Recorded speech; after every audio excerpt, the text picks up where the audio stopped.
All right, so as we join our daring heroes, we find them in the sky city of Talisha, high above the clouds.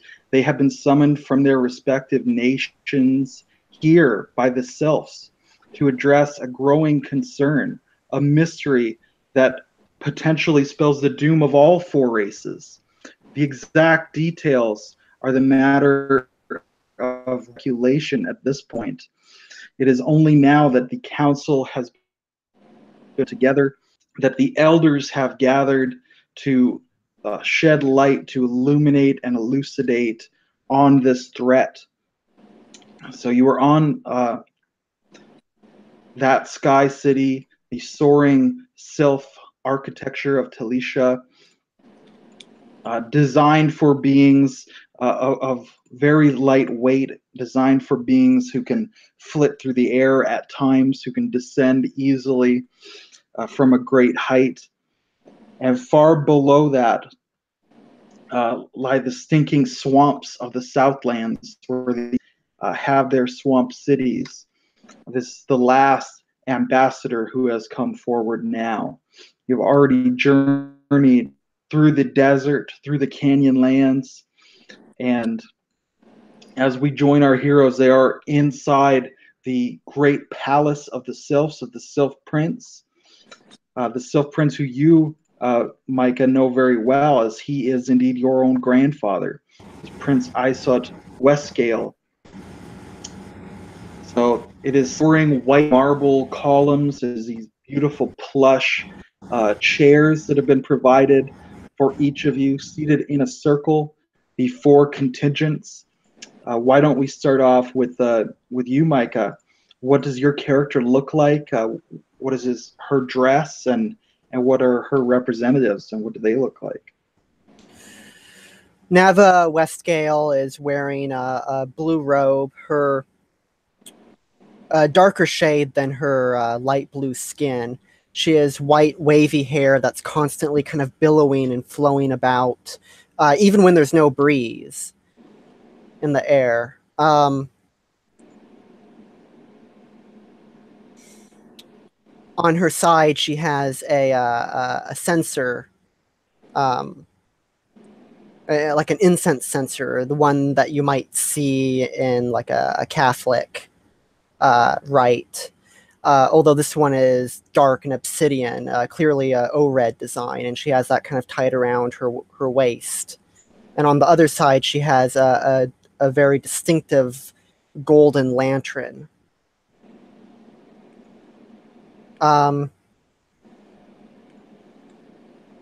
She enters the main sanctum and kind of stays off to the side, out of anyone's way, and waits. All right. Shortly, I'm sure you would be joined by your grandfather, by that prince of this sky city, Isot Westgale, and he is an most aged sylph. He is short and thin.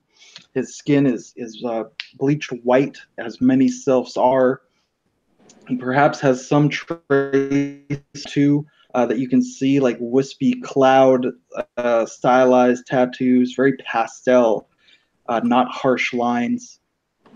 He is also wearing a sky blue robe. He has some gold and silver trimming on that.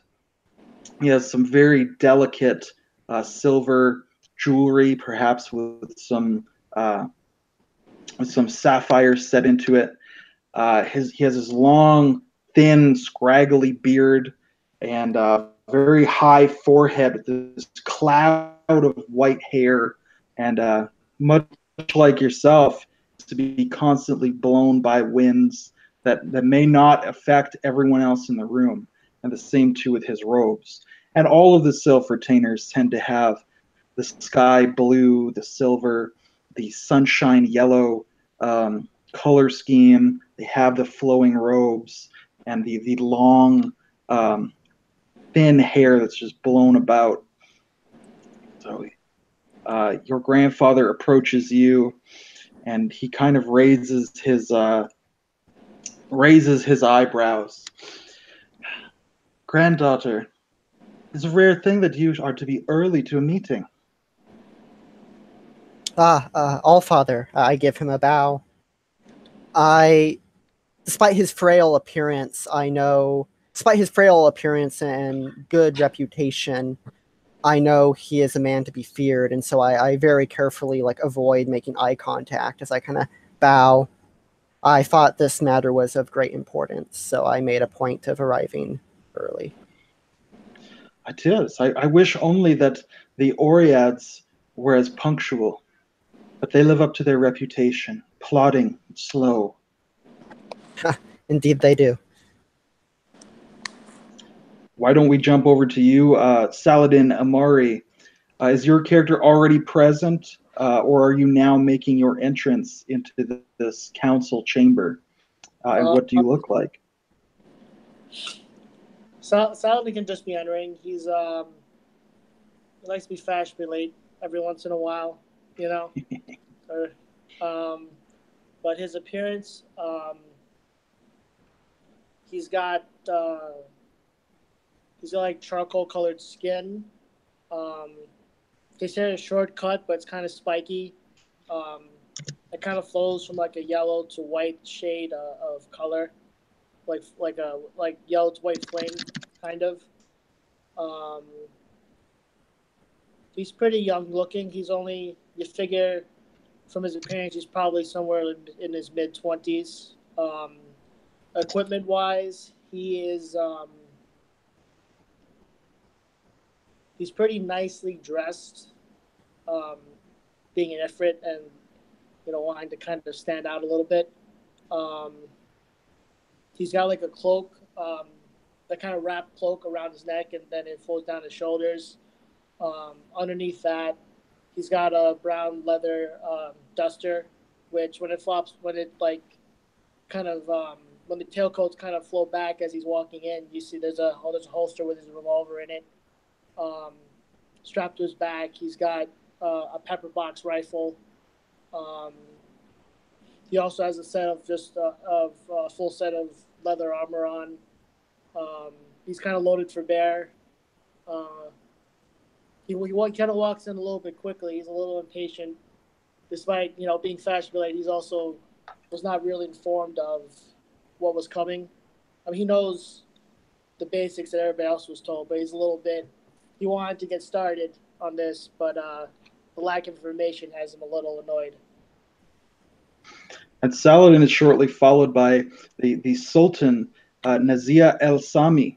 And Nazia has some long black robes trimmed with red and gold, again, a very flame like pattern.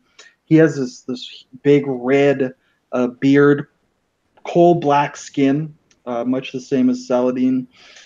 He has a large red turban on with a phoenix feather decorating the front and a shining black jewel, possibly obsidian or onyx.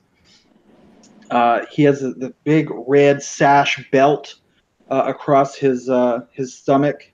He looks very weathered, very leathery, and he has just these two red coals burning for his eyes in this black leathery kind of face. And you can see that tucked into his sash, he has the traditional scimitar and jambia, but he also has this enormous pistol that he has tucked into the sash too. And you can see that his bodyguards are wearing similar attire. They have the robes, they have the turbans, but they each also have like an arquebus slung over their shoulders, kind of janissary style. So they come following behind Saladin. Like you said, he's curious. You're kind of glancing around. The Sultan is equally active. There's a lot of energy in the movement of this party, but he's trying not to look too active, as it befits the nobility to be a little bit more, laid back on that kind of thing. So you've both come in now. Saladin, so you see Nava. Your characters, they've met before. Do they have any interaction? Do they say hello? Um, I think we agreed that I've sold the Sylph some weapons in the past. Yes. So I see Saladin and I wave to him. Ah, Saladin. Always a pleasure. It has been too long. I give him a bow. I wave back. I say, Nava, it's always, as well, it is always a pleasure. How's that rifle treating you? Good, good.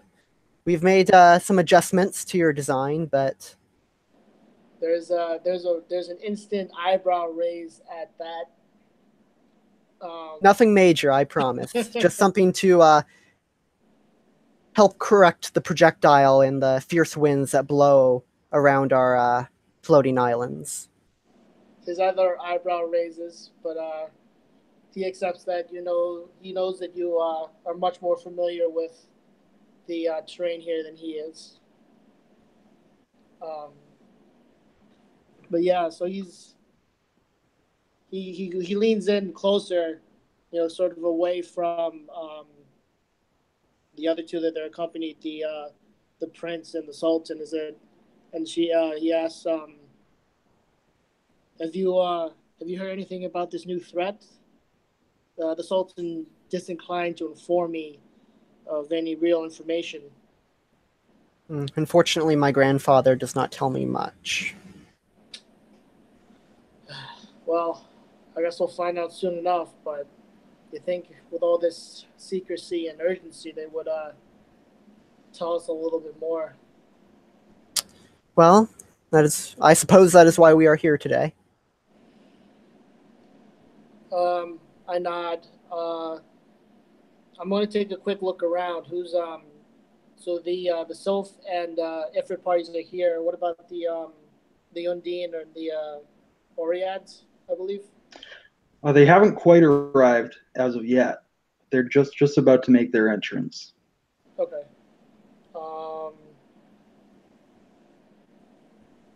There's nothing of interest.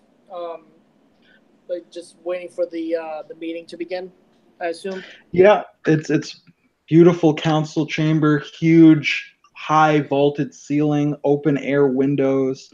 They have banners hanging for each of the races, each of the great kingdoms.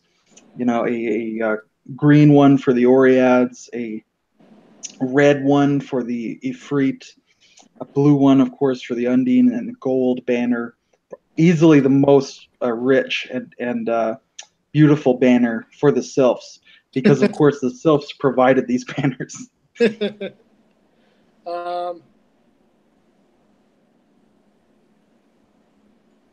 guess before everything gets too hectic, I would just like to have an escape route in mind. Sure, there are lots of high windows. There are lots of doors into this chamber. So you could see there are guards, but they're perfunctory royal guards. They're not expecting any hostility. All the races have been at peace for 1,000 years. So there's very low security, and there's lots of escape routes. Okay. I'm just thinking because my character, I figure he'd probably be a little bit suspicious with the lack of information that's been given. And like you said, there's royal guards, but they're more honor guard than actual to be expected to protect against the dedicated attack. So he's just making sure he's got a way out for him and the Sultan. Absolutely. And it's not long before the Oread and the Undine parties arrive. The Oreads, of course, huge, burly figures. The guards all have this bronze armor that covers their face with a big horsehair plume. They have spears. They have very large hoplon-type shields. Their king, as he arrives, is let me just grab the king's name. King Akantha. Throw his name in the chat. King Akantha. He is wearing a very rich green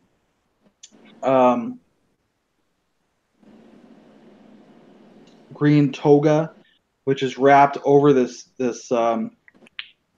embroidered tunic. So he's walking. He's trying to puff himself up as much as possible. The Oreads are very physical, masculine type culture. So it's very important to him that everyone sees he's virile and strong, although he is quite an aged Oread. And their hair is kind of like a crystalline growth on their heads. Like I said, their skin is stone and gray. Most of that crystal is green in coloration. So he comes in. He's very stern as he surveys. He has, an excellent poker face. So he's very hard to get a read on. And you can see that his daughter is, of course, at his side, but she is garbed also in the armor of the Oreads. So her name is Xandra. So she is the princess of the Oreads, the princess of the Canyon Lands.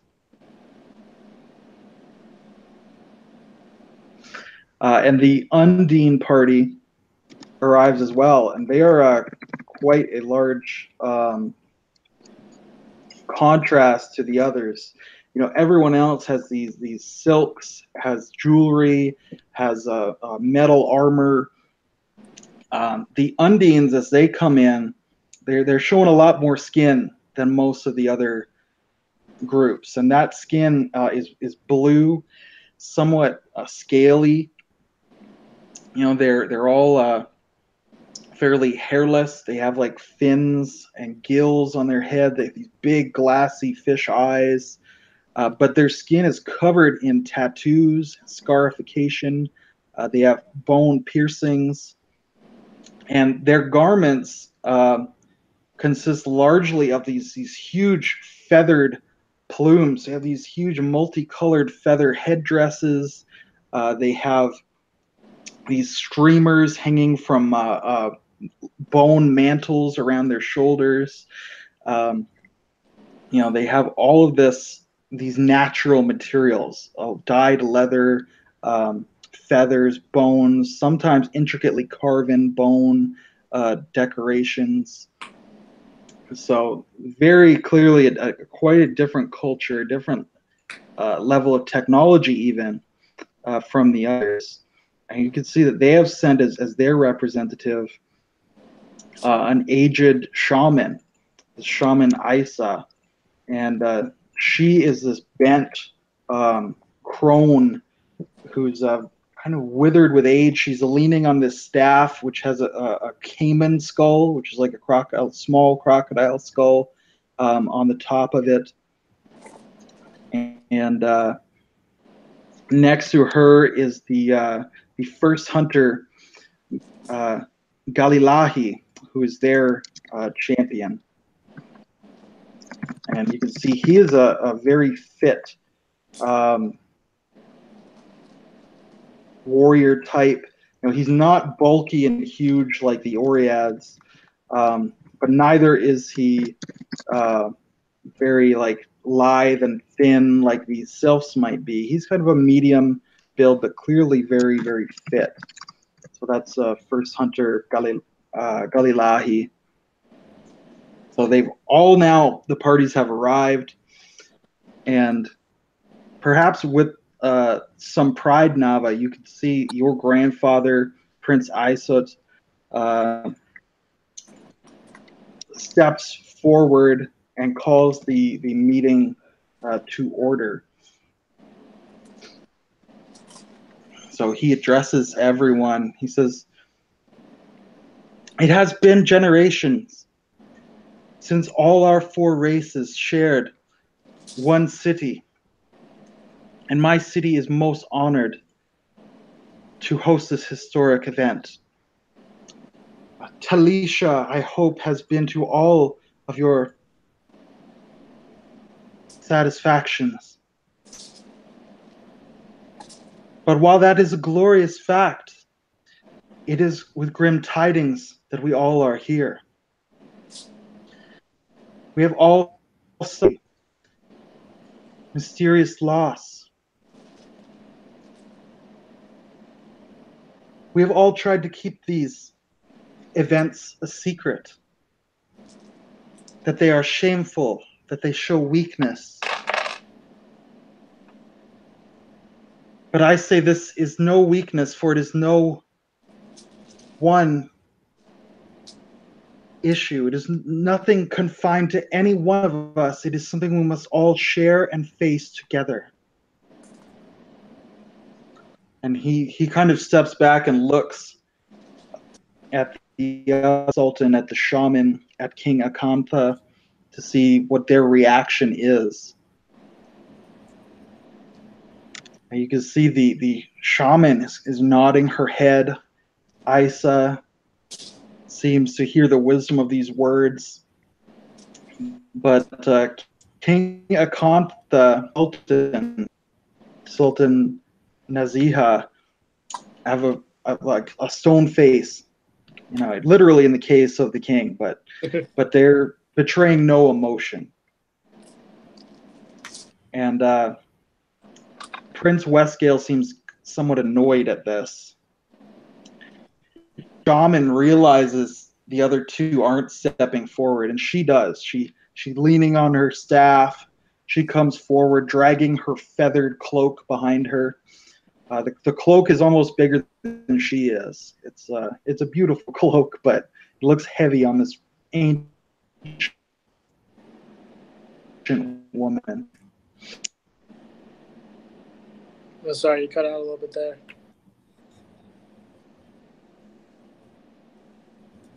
What the prince says. Our cities, our hunters, they have vanished into the night, into the mist. We have searched in vain. We have prayed in vain. This has happened then to us all. And she looks, you can see the sadness in her face. People have disappeared, it seems. She said a city has disappeared. And you could see the Prince Westgale nodding and looking over again at King Akantha, at Sultan Naziha.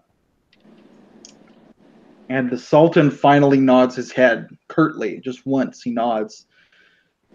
And he says, "This is true. One of our cities has disappeared. We would not seek out the help of outsiders. But since you have sought us out, let us then take on this burden, all of us together." And then now everyone is looking at King Akantha, the Oread, the proud Oread king. And very reluctantly, he nods his head just a few times. He doesn't even say anything, he just nods. But everyone takes that to mean that he is in agreement. And the prince takes up again. And he says, "We, the sylphs, have heard the rumors from your civilizations. People disappearing, settlements vanishing. We find, and then the sky city of Asela, it was found drifting, empty. All people, all life gone. A ghost city in the sky. Then we knew what you spoke in rumor was true. That is why we have called this council, why we have gathered you all, and why we feel we must put forth now our heroes and every resource that we can to guide them in finding the cause of this mystery."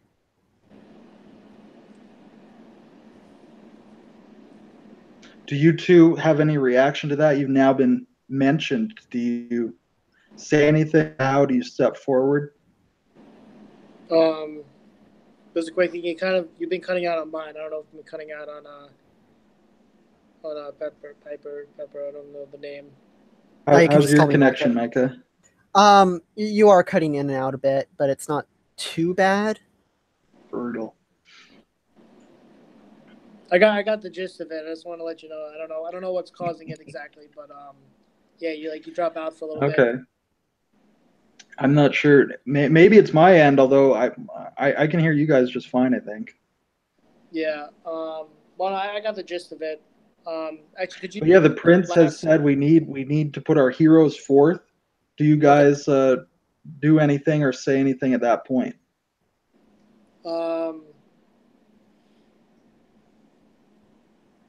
I'll step forward.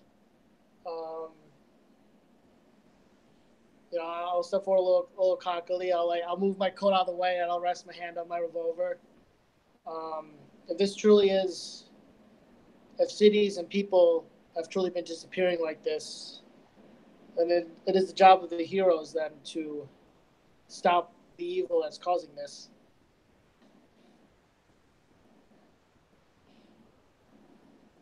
And then that's, I guess that'll probably be about it. All right.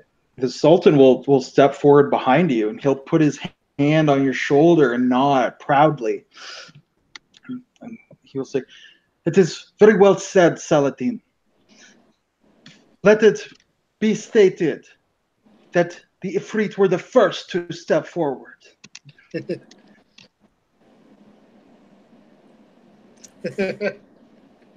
What about Nava? Does she take any action, or does she kind of wait for the princes and kings and such to?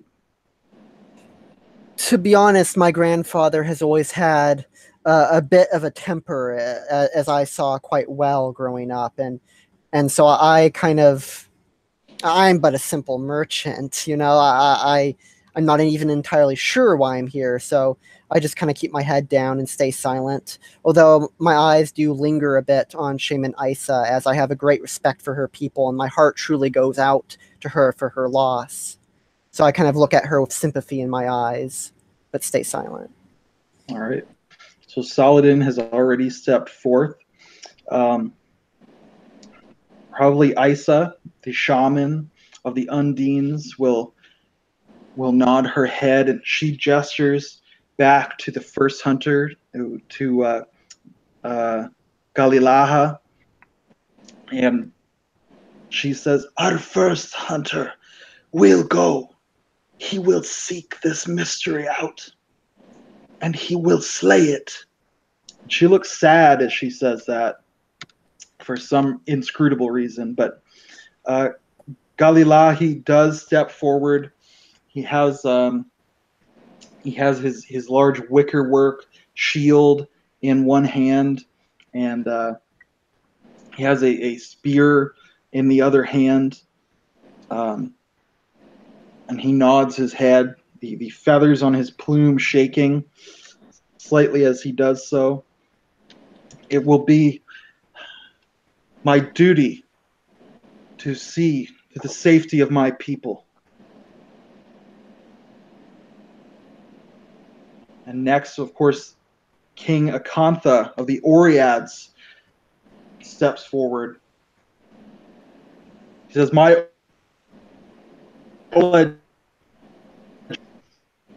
few foes could stand before her. If blade and metal can solve this issue, then Princess Zandra will solve it." And the princess just kind of raises her spear and slams the butt into the ground. There's an echo. Champions set forward, and last, the prince takes up again, Prince Isot, and he says, "It is good that we have such doughy and impetuous champions.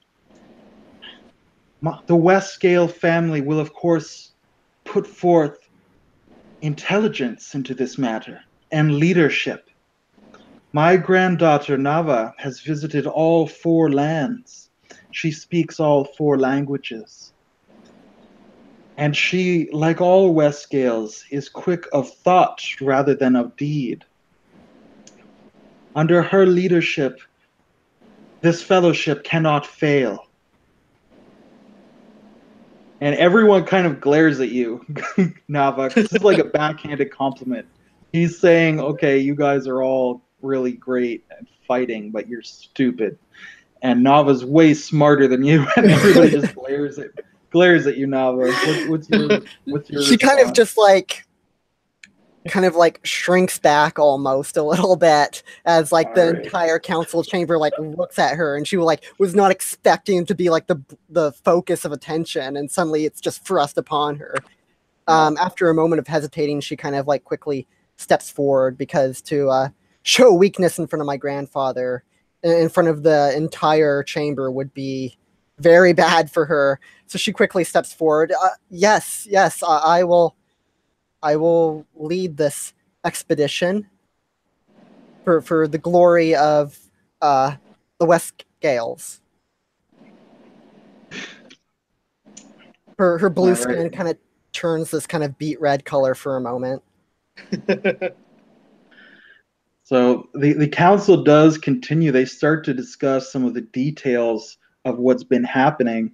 Unfortunately, there's not a lot to really go on. People have disappeared in the wilderness at a larger rate than usual. Whole caravans have disappeared.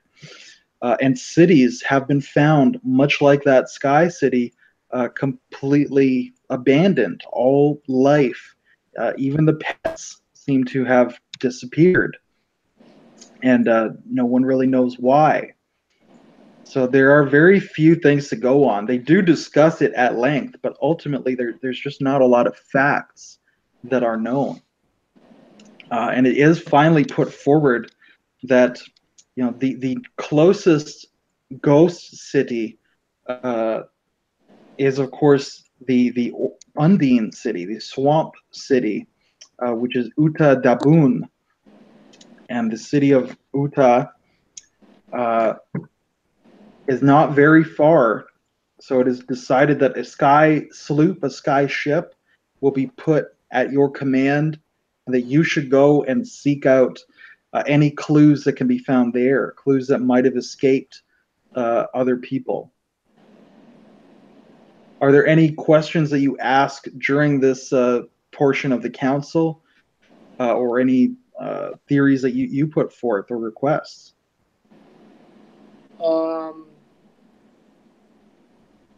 Saladin's going to ask, when they say that the people have disappeared, does that mean there's no signs of fighting? It just looks like people just stood up and left the city. There's no struggling, no signs of battle.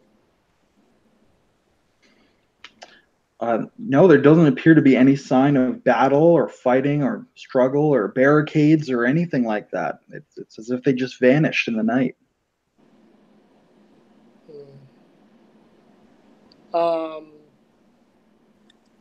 Does it seem like they all disappeared at the same time? Like, and when can they like extrapolate when they've disappeared? Like, was breakfast out, lunch,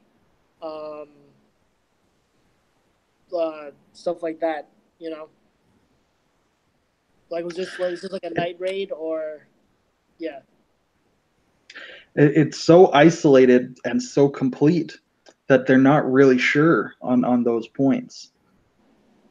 So it has only been a few isolated settlements that have disappeared. They're not geographically connected. They're not in the same area. Only one Sylph city has disappeared so far.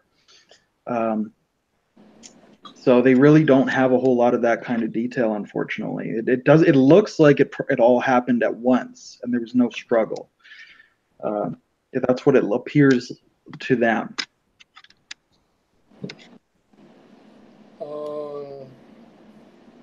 Yeah, it's it for me, I think. I ask for my own personal trade ship, the White Vestige, to be the airship that we use to be outfitted for the journey. Absolutely. They'll put any resource at their disposal towards you.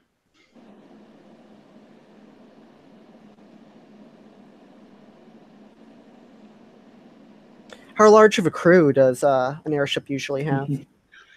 I was just about to ask you. I was thinking about, it depends on the size of the vessel, right? I was thinking anything from a sloop might only have 5 up to, if it's a big warship or something, it might have like 500. I'm thinking for a regular trading vessel, around 20 would be average. That's my thought. That sounds fair. I mean, is it like a brig? Well, he says a brig, sloop, like an Indiaman, a galleon type vessel.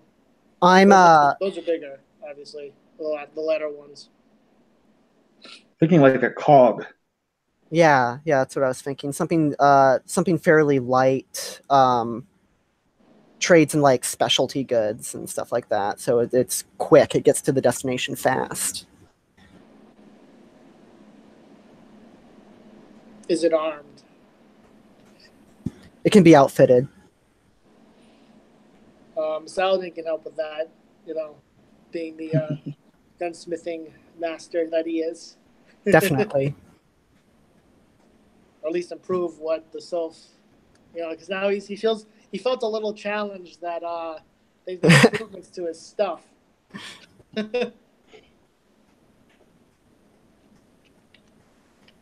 All right, so yeah, the white vestige is put at your disposal. Were there any other questions to ask of the council?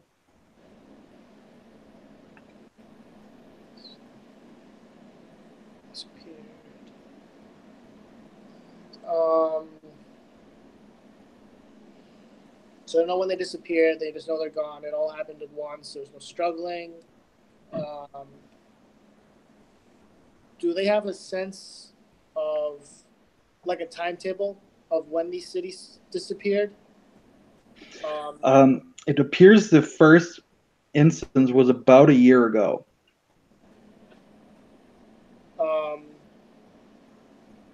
Like, how far apart are these ghost settlements? Like, does it look like there was like a natural? Does it look like there was a natural mode of travel?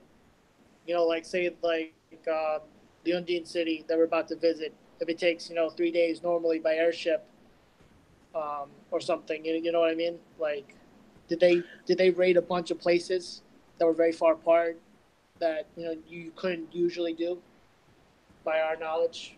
Would that make sense? Yeah, they're not geographically connected. There was the mages and priests have not been able to detect any kind of magic at work that they are able to detect. So it's certainly something very unusual. And yeah, there's no geographical connection. It doesn't look like it's following any set trail, for example. So yeah, at this point, that's all still kind of mysterious, unfortunately. Okay. I feel like I have something else to ask, but I can't come up with anything. Yeah, that's it for me. I'm good. There we go. There's my thumb. Yep. Anything from you, Micah?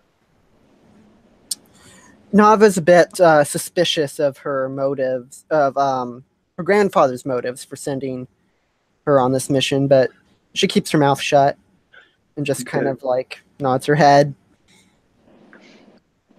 All right. So eventually the council then is broken up. All 4 kings or princes or leaders here, swear oaths of friendship and loyalty to one another, that they will get to the bottom of this, that together, united, they will stand against whatever threat this is. And the champions are essentially left to get their preparations underway to outfit the white vestige. And it's been strongly suggested go investigate Uta Dabun, as that's the closest ghost city to you. Maybe there's a clue there that everyone else missed. It's very possible. All right, you shall Uh, set sail immediately. are there any preparations specifically that you make, or do you guys want to take an intermission now and think about it, or just press forward? Um, I'm trying to think. Well, we're going to like a swampy area, right? I'm just trying to think what I might need to bring, but I'm kind of drawing a blank because I just put like a general adventuring loadout, I guess. So I Mhm. don't have anything special for the swamp if there is anything. Uh, I mean, boats, perhaps. We could attach some boats to some small, like, rafts to the side of the trade ship, Mhm. just in case, because we can't bring the trade ship in real low because of the tree line and whatnot. Yeah. Yeah.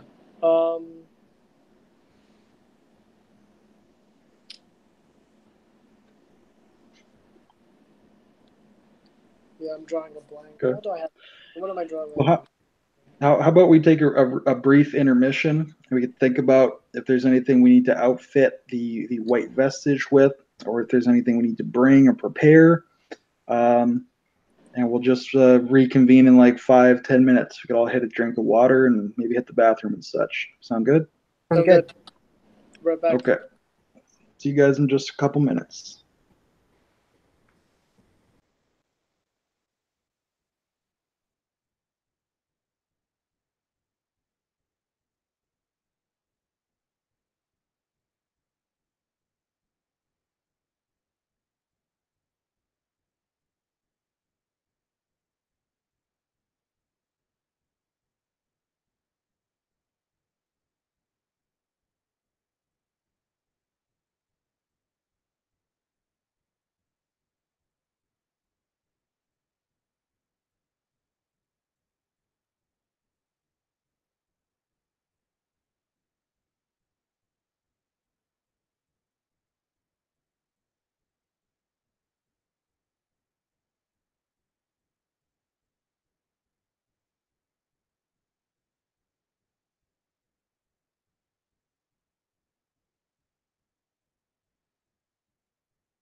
Hey, I'm back. Welcome back. Okie dokes.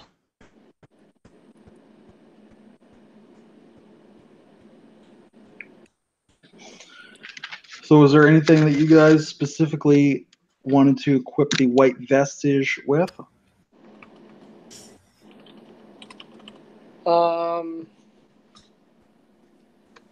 I want to bring on board some of my equipment for gunsmithing to make more firearm rounds if I need it.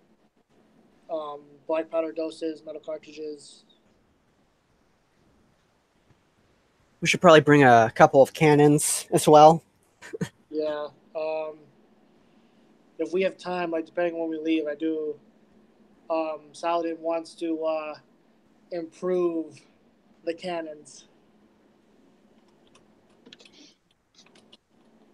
If you want to take time to do that, you certainly could, but it would take a little bit of time.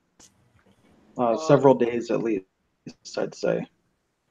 Well, I mean, we can do it in travel, unless because he's like I said, I want to bring some of my equipment on board, for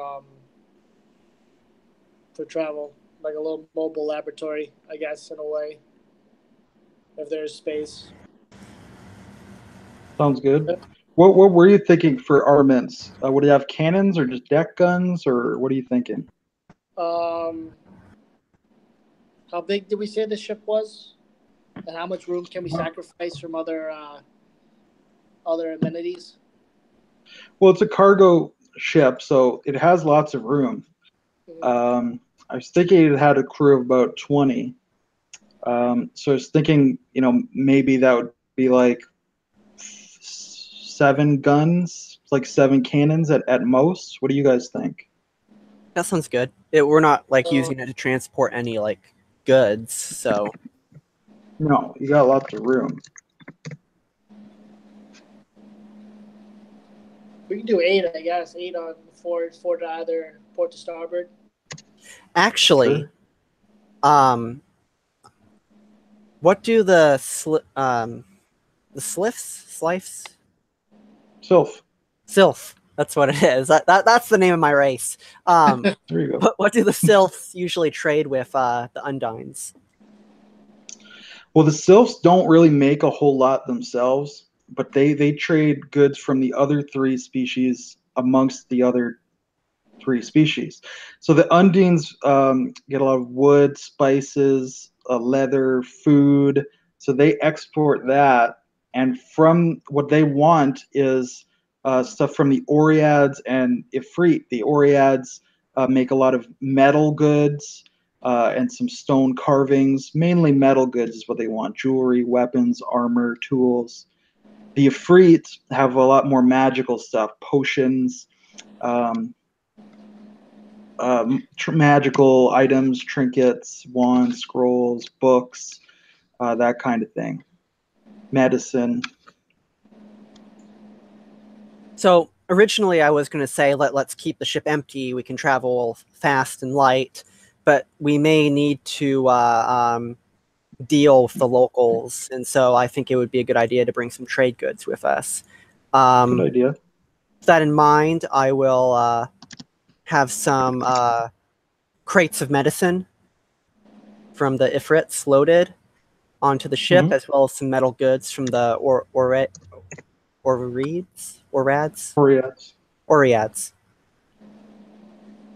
Okay. What kind of metal goods? Weapons, armor, jewelry? Tools, I think. Tools.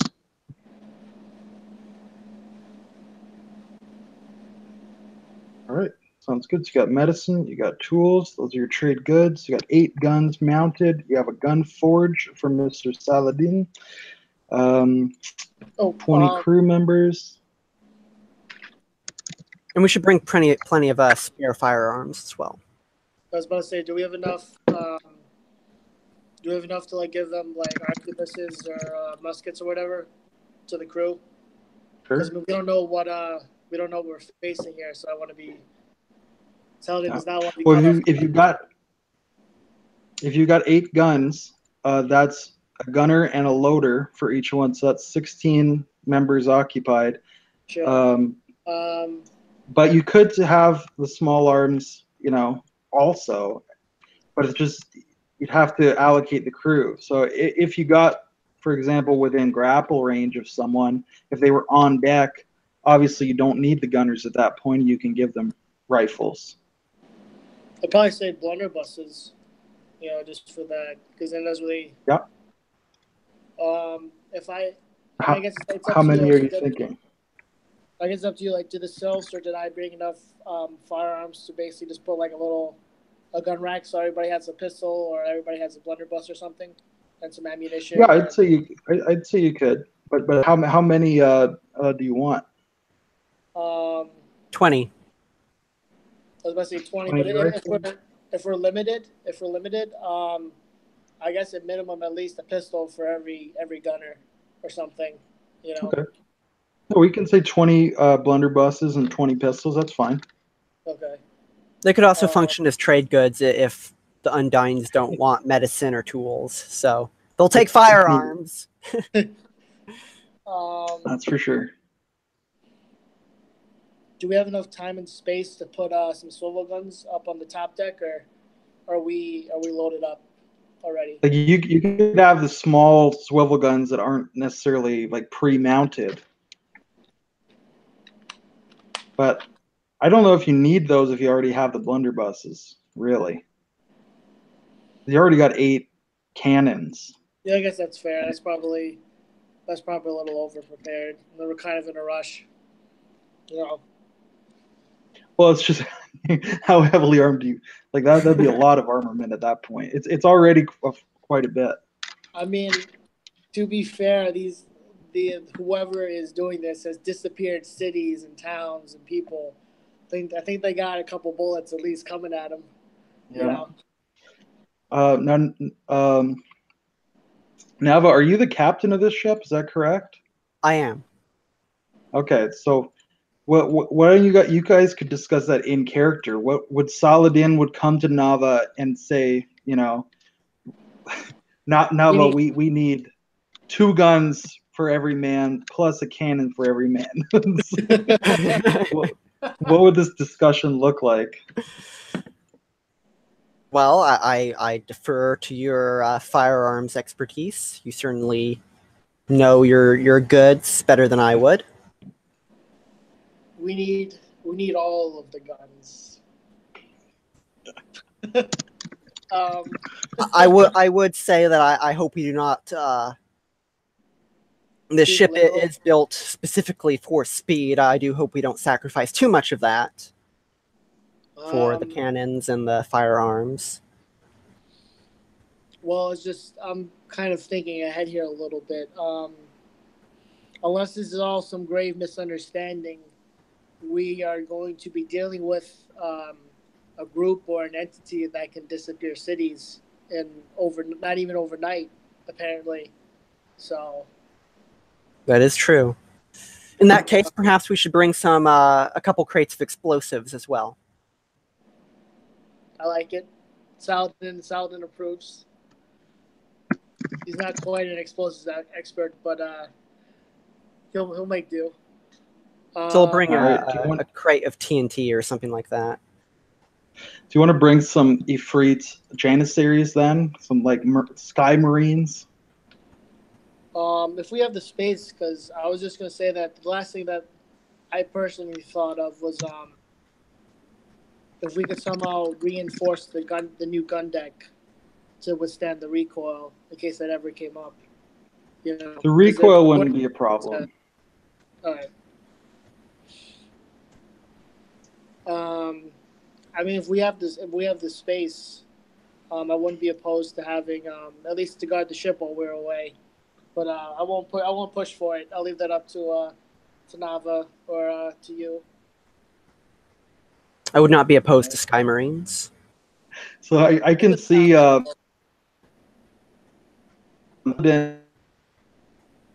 overseeing. We got 8 explosives.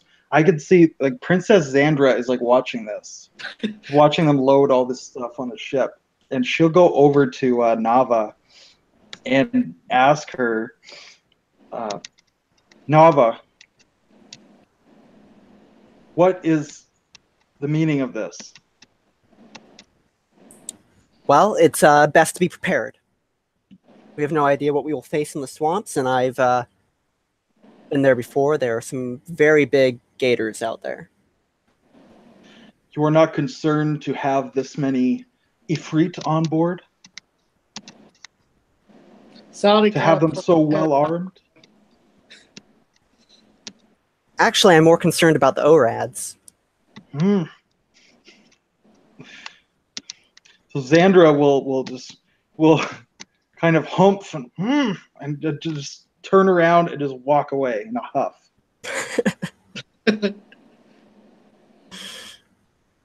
I let her go. I go back to my duties. A slight And smile on my face. I can just see I just see Galilaha, the first hunter of the Undines, kind of watching this and just chuckling to himself and being like, "Oh my god, what's going on here? We've got a gun nut, and we got the two bickering princesses." I'm a gun enthusiast, actually. Just, you know. You're like the head of the Still Fantasy appreciate it. Rifle Association.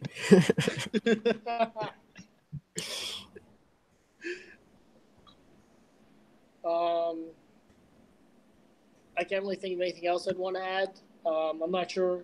Actually, can I make? I guess like I'll make the first roll of the night. Can I roll like a knowledge local for this Sure. area? Yeah. If there's any equipment we might want to bring. I rolled an 18. What do you know? That's pretty good. Knowledge local plus 5 to 23 total. Well, navigating the swamp, certainly boats. Very, very important to have some boats. And it's probably a bad idea to wear extremely heavy armor like what Xandra is always wearing, because you might sink. And Oriads famously can't swim. So, she is like probably in the greatest danger of anyone. I will approach. You said Sandra, Princess Sandra. Yeah. I'll approach. She, as you walk up, she like glares at you, says, "I will not take one of your pistols into my keeping, Ifrit." That's your choice, lady. I just wanted to come over here and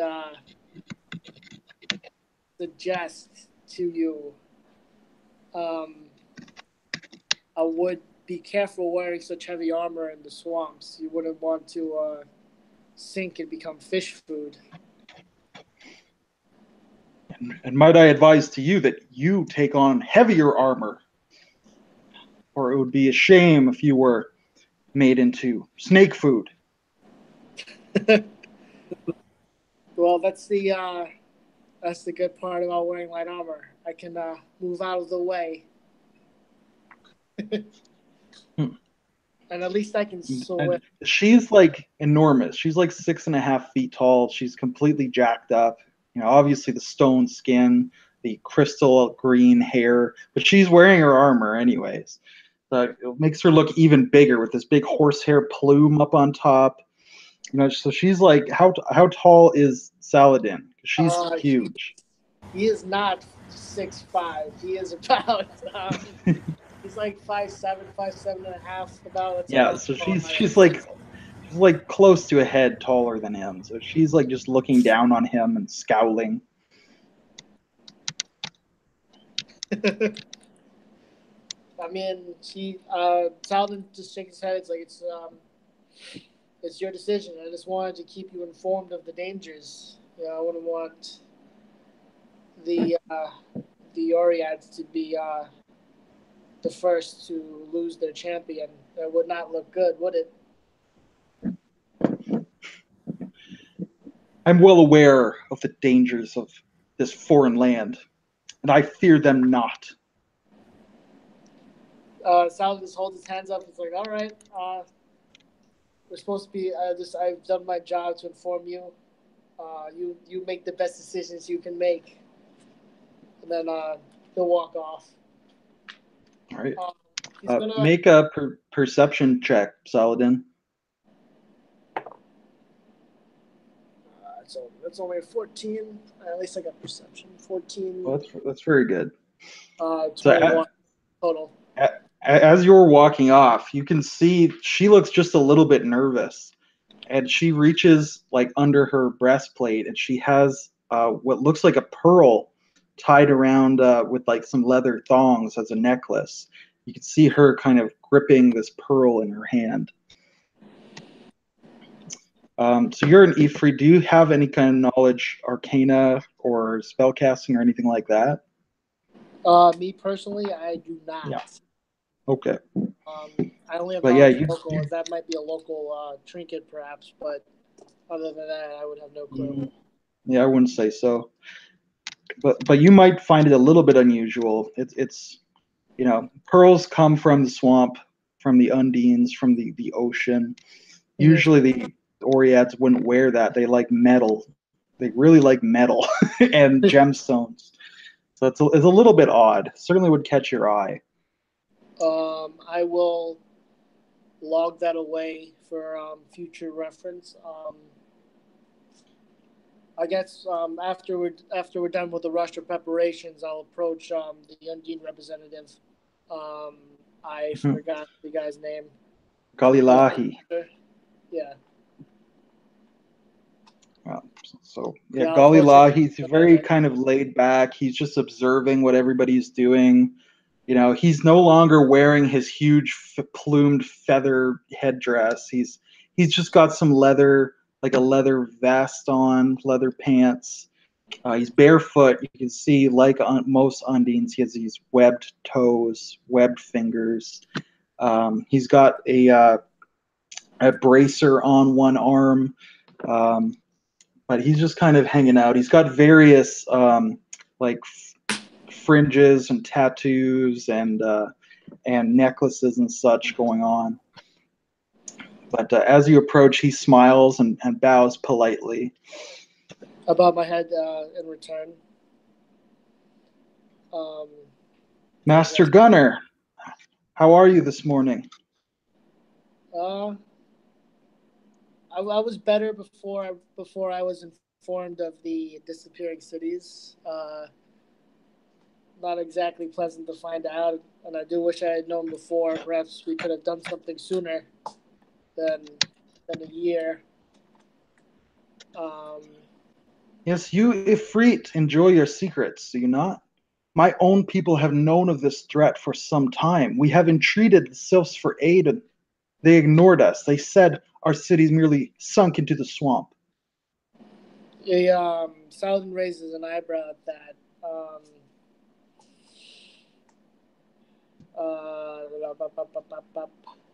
If I had been informed about this sooner, I personally would have done something. As you can tell from the council meeting, this is something that should have been addressed a long time ago. I see we are of the same heart on this matter. I did have one. I did have a question though. I've recently come across what I believe is an Undine trinket. You said it. It was a pearl, I believe. Was there anything? Was there anything unique about it that I could relate to help narrow down what it might be? If you describe it to him, let me see. I'll make a test for him to see if he recognizes that. Okay. Yeah, I described that I saw the pearl. I won't spoil who was wearing it. You know, I'm not that mean. But yeah, it was a necklace. It was a pearl. It was attached with leather strips. He has no idea what you're talking about because he rolled a 1. Wow. Well, so he barely seems to know what pearls are.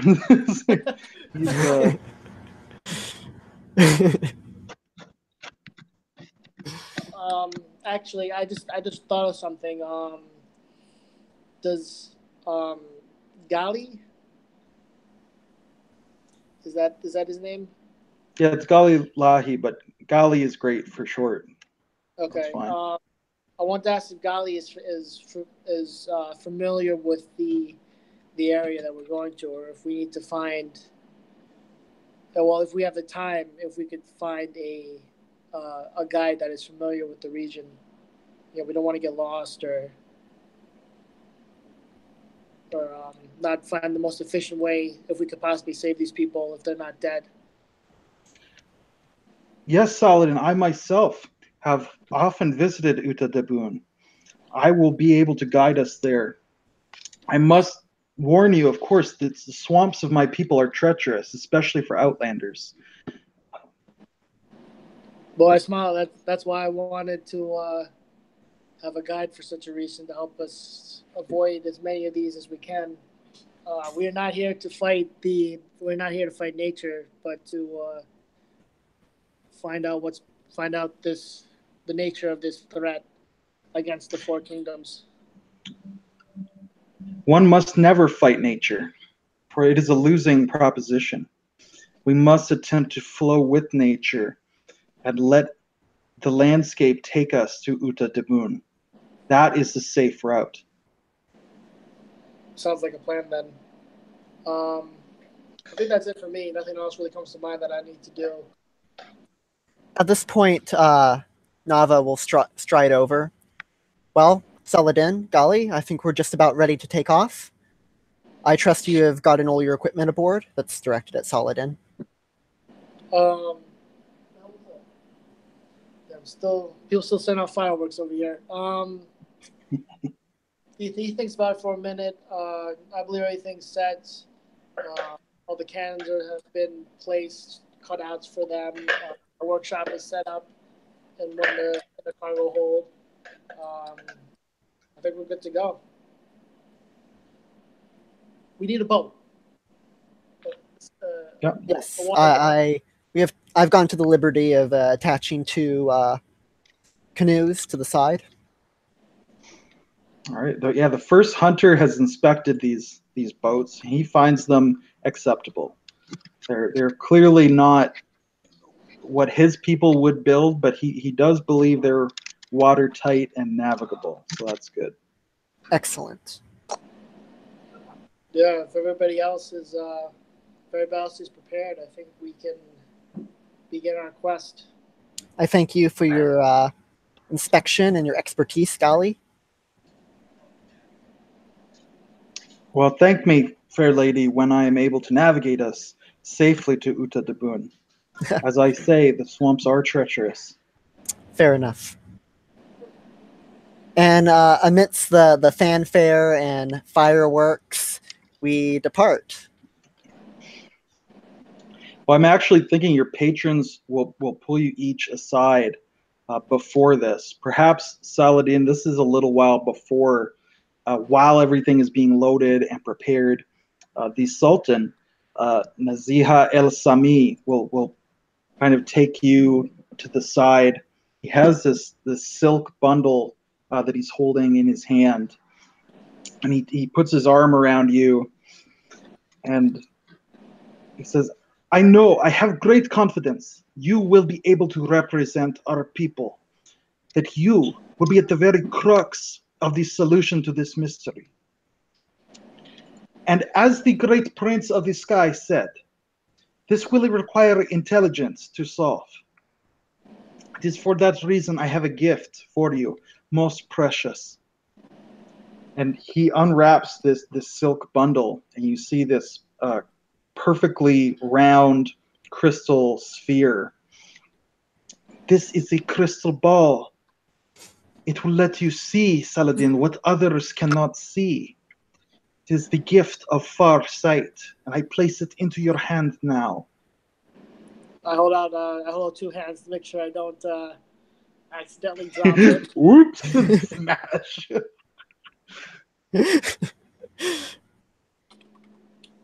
Just in case.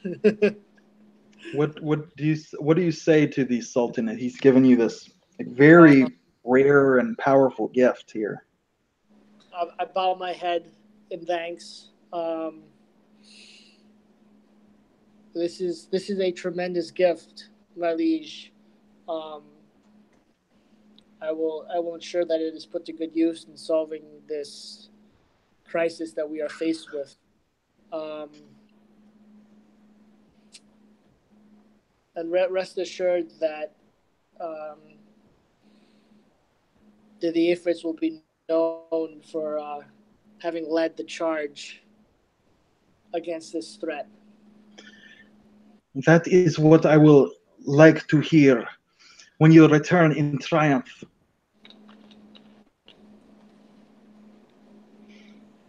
And so he'll like give you a quick hug, like a polite, formal kind of hug, kiss on each cheek kind of deal. I respond in kind. And then, yes, as you were saying, Micah, there is great fanfare, fireworks. The Sky City has the docks, filled up with people to watch you take your leave. The great heroes who are off to solve this mystery. So you're coming out of the Sylph City and then into the skies on your sky ship. Again, it's this panorama of clouds that opens up beneath you, and you start to slowly spiral down through the clouds, and then you can see the vast swamps of the Undines stretching out this green canopy from horizon to horizon, the sea of green leaves, as some call it. And you begin to fall back upon the first hunter's directions as Galilahi directs you to where you can set down. And of course, these trees are at most enormous. They're hundreds of feet tall, the twisting mangrove-like roots and branches of them. I can't help but notice, but my grandfather does not come to wish me goodbye, which is fine by Nava. She wants out of there as quickly as possible and away from him. Your grandfather does not come to wish you goodbye, but as you come into your cabin, you actually see that someone has left a package there for you. It's a simple paper wrapped box. It has your name addressed on the top. Picking this up, perhaps sitting down on your bed, on your bunk, opening the paper, you can see that there are two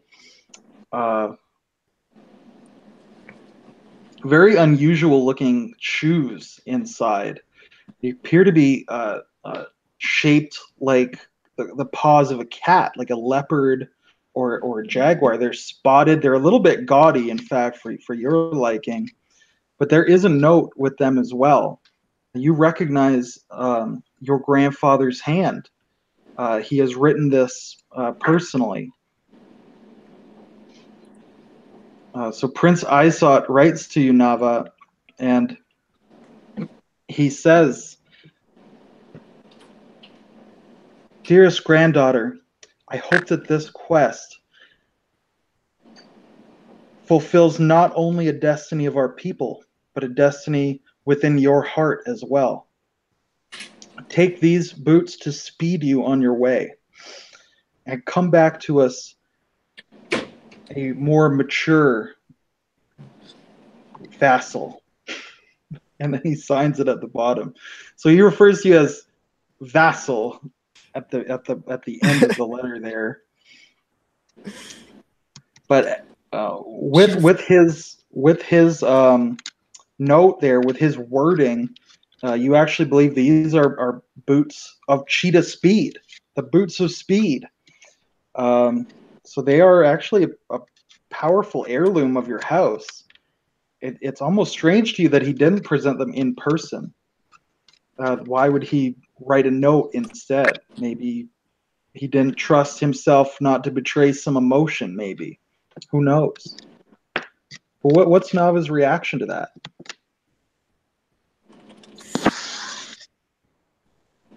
I'm very much skeptical of his motives. I think it's more.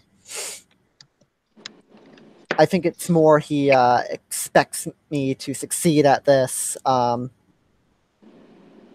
the good of the house rather than any kind of personal significance. When I see kind of the vassal written at the end, I kind of just frown and crumple up the message. Yes. All right. Toss it over the side of the ship. The boots, however, kind of watches a little piece of paper as it falls from the ship. The boots, however, are incredible, and I can't help but feel a little bit of gratitude for him. I kind of like cradle them like a newborn in my arms, and then carefully put them back into a more secure box. All right. Hopefully, he will not be asking for them to be returned, but somehow I suspect he will. Who knows? So first hunter Galilahi remains on deck. He's directing the pilot. He's showing him where we need to go so that we can set down safely.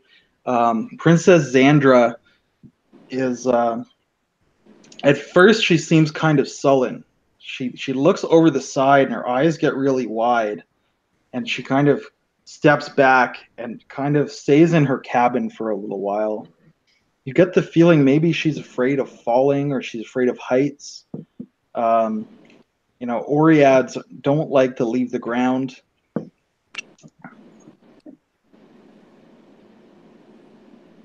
So do you guys do anything en route to Uta Dabun?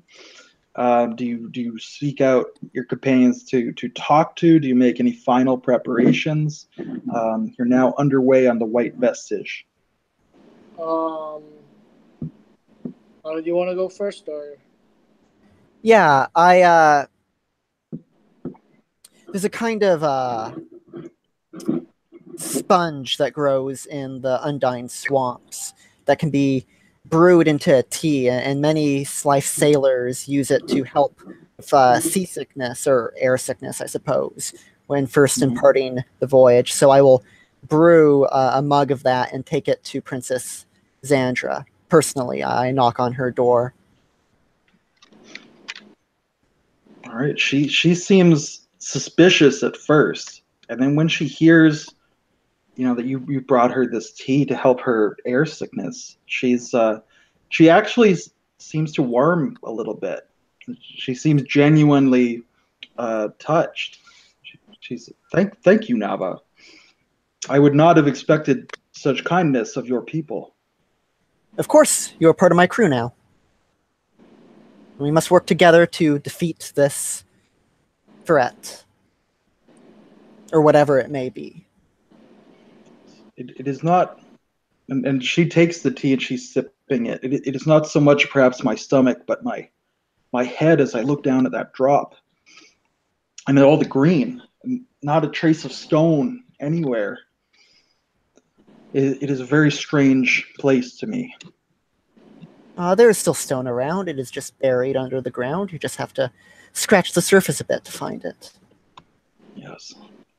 Under mud and muck, water. But there is always stone, you are right. I should have faith. Think on Saint Adamant, the conqueror of the first dynasty, how he waded through these swamps 10,000 years ago. Now these swamps, they are nothing to your people. You shall be fine. I'm surprised that you know of our saint. Indeed, I've been to his temple in the Truly? capital. Yes, indeed. I've again underestimated you, Nava. I just kind of smile and give a little bow. I had thought that your people did not believe in the gods. Most of us do not. I am an exception. I am more perhaps more well-traveled than most of my kind, more willing to listen to the wisdom of other races. It shall be my honor to stand beside you in battle, Nava. It is good to have you with us. And after that, I'm thinking that Xandra will kind of like follow Nava around and kind of like go into big sister mode and be looking out to like protect Nava and make sure everyone listens to Nava. So you definitely won Princess Xandra's respect for sure. You beat me to it. She still doesn't like you. What does Saladin do on his during the journey? It's not a terribly long journey, but well, originally I was gonna leave a bottle of alcohol for Xandra. Wouldn't exactly make her feel better per se, but she's knocked out from the alcohol. She won't exactly feel much either. So, if I got time, I'll still do that. I don't know that that Nava has beaten me to the point, but I'll drop that, and then I wish to use the crystal ball. I'm not entirely sure how it works exactly, but I wanted to use it to, I guess, kind of survey the way. Maybe say like a peek in on the actual city itself if it has the range. Just kind of do a little bit of scrying and recon. Sure. But you just leave like some fire wine in Princess Xandra's bunk. Is that it? Yeah. You leave a note or anything like that, or you just leave it anonymously? I just leave it anonymously. Okay. There is a little bit of disdain between them, and I think because of the races as well. But he's just trying to be a little bit nice. They are a team. They do have to work together. You know what I mean. But yeah, after that, he'll go back to his room and pull the crystal ball and start using it. All right. So I'm just pulling up that now. So it functions as scrying. So I'm just pulling up the scrying spell right now here. I will take a peek at it as well if I remember how to spell scrying. Okay, so they make whatever you're trying to scry makes a save against you, it looks like. How do I determine the DC for that, I guess? There's a chart on the spell there. So it's normal scrying, right? It's not scrying greater? Yeah, just normal scrying. While you guys are doing this, I'm going to jump into the restroom really quick. 2 seconds. Okay. Is there a... Okay, so I guess I got to scry something a little bit more, something specific, I guess. Well, you can scry it even if you don't know much about it, but it gets a +10 to its save. That's all. Jesus. And the second hand is you've heard of it, so actually you could even just do that. Yeah, I'm not familiar with it, so I guess second. No. I guess second hand, yeah, which is better. Yeah, so it gets a +5. Let me check the default DC. That's actually on the crystal ball itself. Okay, so the default DC is 16, so +5, so it has to beat a 21. I'll just put here's the crystal ball on the SRD. There's a link to it. It's just the basic crystal ball. If you search crystal ball, it'll come right up. Okay. Oh, there it is, actually. All right. So, yeah, using the crystal ball, you're able to, sitting in your bunk, maybe with the lights down low, with the windows shut, perhaps sitting cross-legged, holding it in both hands, gazing into the crystal depths.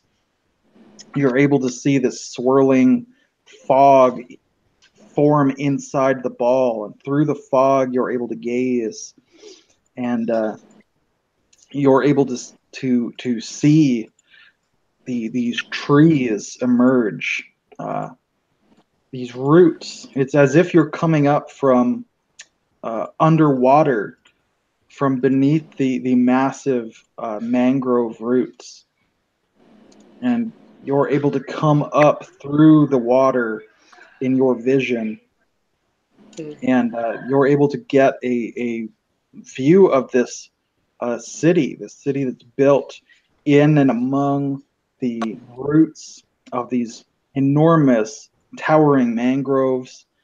And you're able to see these walkways built around and between the trees, over them and up into their branches. All of these huts clinging to the sides of these trees as well. And all of it seems deserted to you. You can see now at this point some animals moving through, some vultures and bats, spiders, snakes, regular animals moving through. Maybe a jaguar would stalk through searching prey, but no sign of humanoid life. No undines appear to be there. And whatever. So you do at least have a pretty good layout of the city now in your mind. You could even, it's hard to draw a map because it's three-dimensional. They build around the trees with walkways, but you have a pretty good idea of the layout now. I guess at a minimum, could I at least try to just sketch out some of the walkways so I have at least something to refer to, or could I try like maybe a general knowledge check just to make sure I remember as much as possible? Yeah, absolutely. Okay. Come on, roll well. Oh, Jesus, I'm rolling good. That is a 17 plus Great. plus 1, I think, just for general intelligence. I think I have 1 intelligence. Yeah, so you'll definitely be able to put together a pretty good, solid map of the city then. Cool. Certainly better than what the first hunter is able to describe. Galilahi has been there, but he's not very good at describing things. So he can probably find his way around, but he can't tell you how to do it. I mean, the guy doesn't know what a pearl is, so. Yeah. As reviewing this, Nava will turn to Gali and be like, "How many people lived here?" As she looks over this vast expanse of trees and empty buildings. Oh, I'm using the crystal ball right now. Oh, shit. Yeah. In secrets. Yeah. Well, yeah, he doesn't share. So Saladin, you didn't share the map with anybody then? Saladin's gonna wait and see. He trusts Nava, so like Okay. he's probably gonna be the first person. She's gonna be the first person he's gonna tell. But like you said, there's a little bit of animosity between him and Zandra. But he doesn't really, and like he likes Gali, but he also doesn't really know him yet. So. And plus, like you said, a crystal ball is kind of like a highfalutin gift, and he doesn't want to give because he assumes that other people have gotten it and they haven't traded with him. So it's kind of like, why am I? I don't want to be the first. He doesn't want to be the first one just yet until he's certain that they're all trustworthy. Absolutely. All right. So did you guys have any other scenes on the ship before we arrive at Uta the Boon? I'll stuff the map in my backpack, and then if I got time, I guess I'll hang out with. I can't remember his full name again. Gali something. Damn it. Yeah, Galilahi. Galilahi. We're gonna have to write that down later. I use my Native American name generator for all the Undine names. But yeah, so he's gonna spend a little bit of time. I guess getting to know him with the rest of Saladin's gonna get to know him with the rest of his time when he's not busy navigating. Like I say, he wants to get a feel for him. Yeah. But But Golly so Law, far, it's still available. But he's a very like laid back kind of guy. You know, he's a woodsman. He's not very talkative, but he's very easygoing. I can imagine Saladin trying to like Saladin just talking and just being like, oh, you know how gunpowder is made, right? And just explaining all this stuff that Golly will never be able to understand. But Golly's so easygoing, he doesn't really, you know, he doesn't get sick of it. He just listens and nods, and he you know, he's probably not really listening because he just doesn't understand what you're talking about. You're trying to tell him about percussion caps and match locks and wheel locks and the advantages of one over the other and the slow fuse and he's lost real fast. But he seems to enjoy your company well enough. cool. Nava I'll might hang out hear with this the rest of and she'll come over and be like, "Oh, percussion caps, those are those things," and blah blah blah blah. And she starts like asking all these like technical questions on the other side of Golly. Yeah.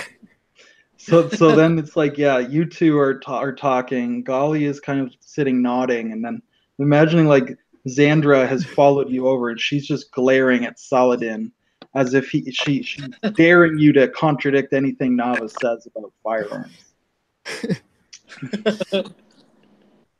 But I can make an eventually, engineering check. How well am I explaining this? if you want to, you can. I don't know if it has any huge relevance, so. Because like I said, Golly doesn't. He definitely doesn't Well, know. it could be for humor because I just rolled a 6. What's the total roll though? Man, I'm sure you probably get like a +5 or something though. That's still probably okay. Yeah, it's not great, but it's average. I got +7, so that's 13. Yeah, so that's pretty solid. Nice. All right. Yeah, yeah. So eventually you do arrive at Uta Dabun, or close enough to it. The sky ship, the white vestige, comes down close to the canopy, and you anchor the sky ship into that treetop, that canopy, and you lower down your boats so that you can then kind of slide down into them and start paddling over through these mangroves that make it very inaccessible to the skyship itself.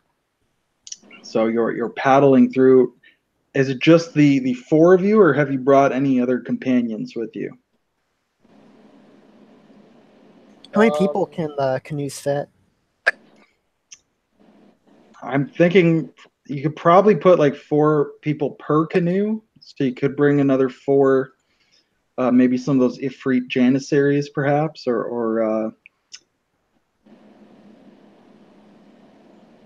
Yeah, let's bring 2 of the Ifrit Marines and 2 of my own crew. Yeah. Sounds good. I was gonna say like we probably don't need them if there's crystal ball because like you said there's mostly just animals but nothing exactly super dangerous or out of the ordinary. Not that you noticed, no. Okay. Before I leave, I sling my arquebus over my shoulder and strap a rapier to my side. And how are your Sylph Sky Marines armed? They might I know have the Janissaries will have firearms, but what about the Sylphs? They have leather armor, rapiers on their side, and a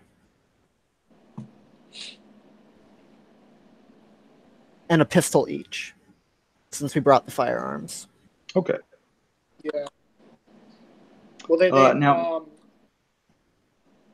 I guess I gave them probably just normal pistols, not revolvers or nothing. Um, Yeah, I'm imagining I like guess I guess it flintlock depends. stuff. Yeah.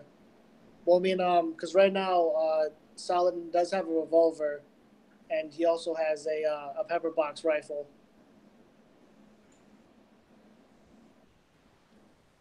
which are pretty advanced stuff in terms of firearms. But I guess in a way, he probably saved the best stuff for himself though as well. Sounds good. Unless you want to give them revolvers, David, it's up to you. You know, I think just the more basic would probably be better. That way you get a little bit more shine. You have the special gun. but sounds good. I like it. Who doesn't like to be Okay. special? And who is in which boat? Do we have like all four heroes in one boat and all the NPCs in the other boat, or is it split 2 and 2 or what? Maybe we should split 2 and 2. Um, I guess if we do split 2 and 2, Saladin will probably want to stick with the Janissaries. Okay, so we got Saladin, 2 Janissaries, and who else is in that boat? Um, if he has any choice of it, probably Nava or Gali. Galia. I'm just calling Gali because I'm never gonna. Yeah. Horrible names. Zandra will probably stick pretty close to Nava, so Nava, Zandra, and the two Slife Marines will be in the other one. Sounds good.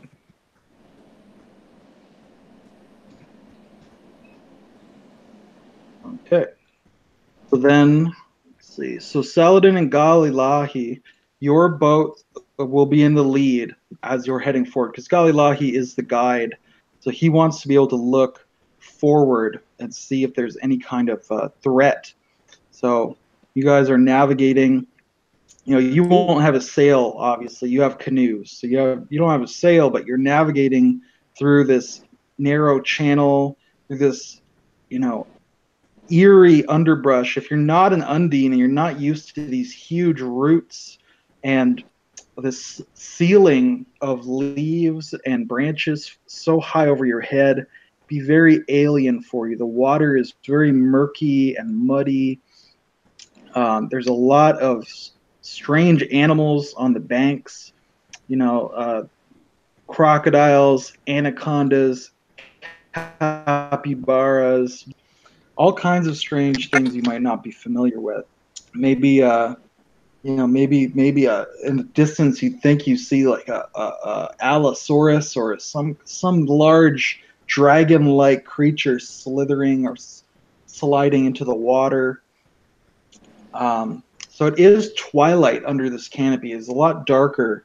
The sunlight is filtering through, and you have this smell of the swamp coming up into your nostrils as well. You could tell Xandra does not like any of this. She doesn't like the water. She doesn't like all the plants. She hates the smell. You know, she is wearing her breastplate, her big pauldrons, her heavy armor.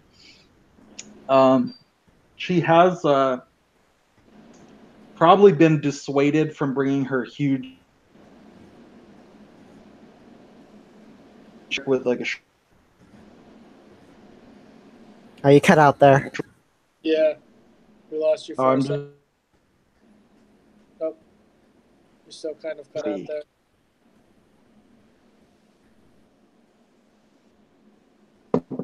Check. She was dissuaded from something. Okay, she didn't bring her shield.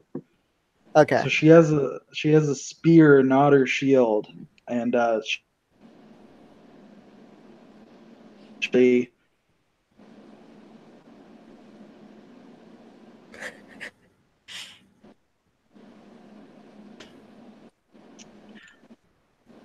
Let's see.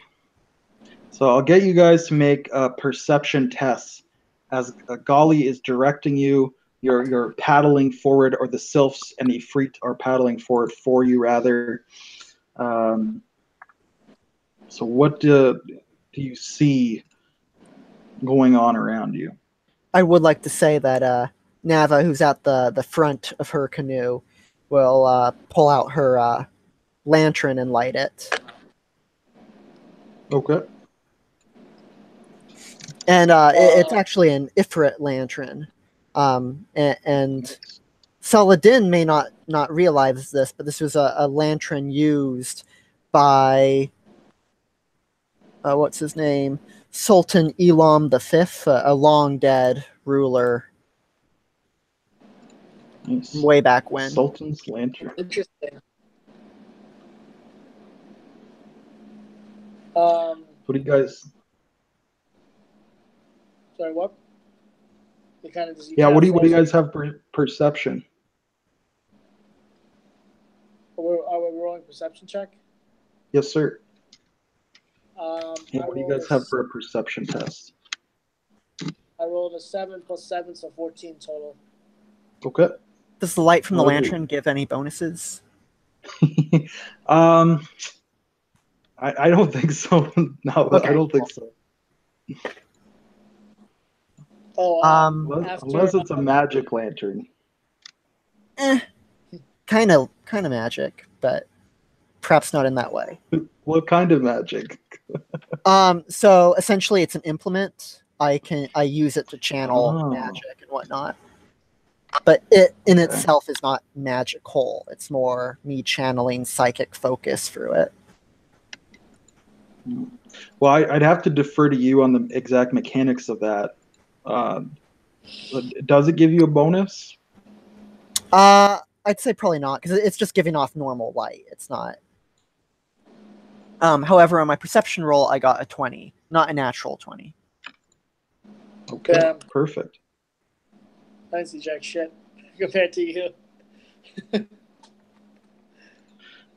So as you guys are paddling along fairly slowly, the water is very stagnant. There's not a lot of current at all, but you see this mud bank kind of like stir and move and stand up, and you realize it's actually a huge crocodile covered in mud that's just been kind of basking on the bank there. And you look over and you're like 60 feet away from it, but it's very large. It's bigger than one of the canoes. And you kind of almost like make eye contact with this huge crocodile, and it lumbers forward and slides into the water.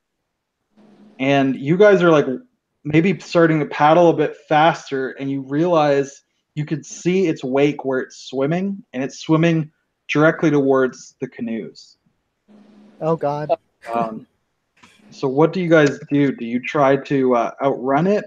Do you try to attack or outmaneuver it, or what do you do? Saladin already has his rifle out. He is not okay with any of what's happening right now. Okay, so you've got your rifle readied. What about Nava? I set my lantern down and... Oh, let's see here. I pull out that ORED sensor that I had tied around my belt, and I light the incense inside of it. Begin swaying it back and forth. And if I can see it, I would like to cast hypnotism on it.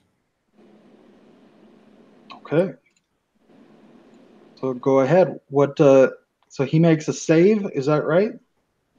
1 second, I'm bringing up the page on that. While she's looking it up, can I ask, since I'm with Gali, I'll ask, do we have a chance of outrunning this creature if we don't need to fight it, or I'll take that as a no. Yeah, Gali looks a little nervous about this crocodile too, and he says we can outrun it if it becomes distracted. They're easily distractible.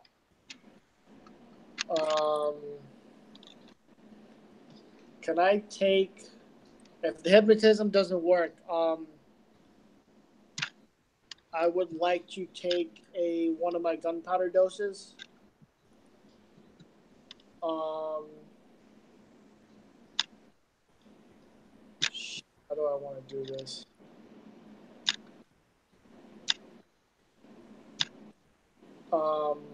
Okay, so I want to try to, or actually, sorry, what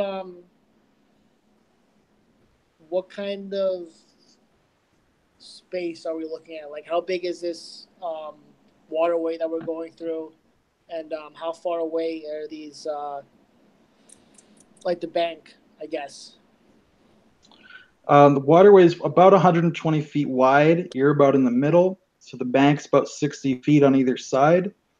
Crocodile's just kind of slid into the bank and he's heading your way. So you're still 40 or 45 feet away from the crocodile, and he's just under the water.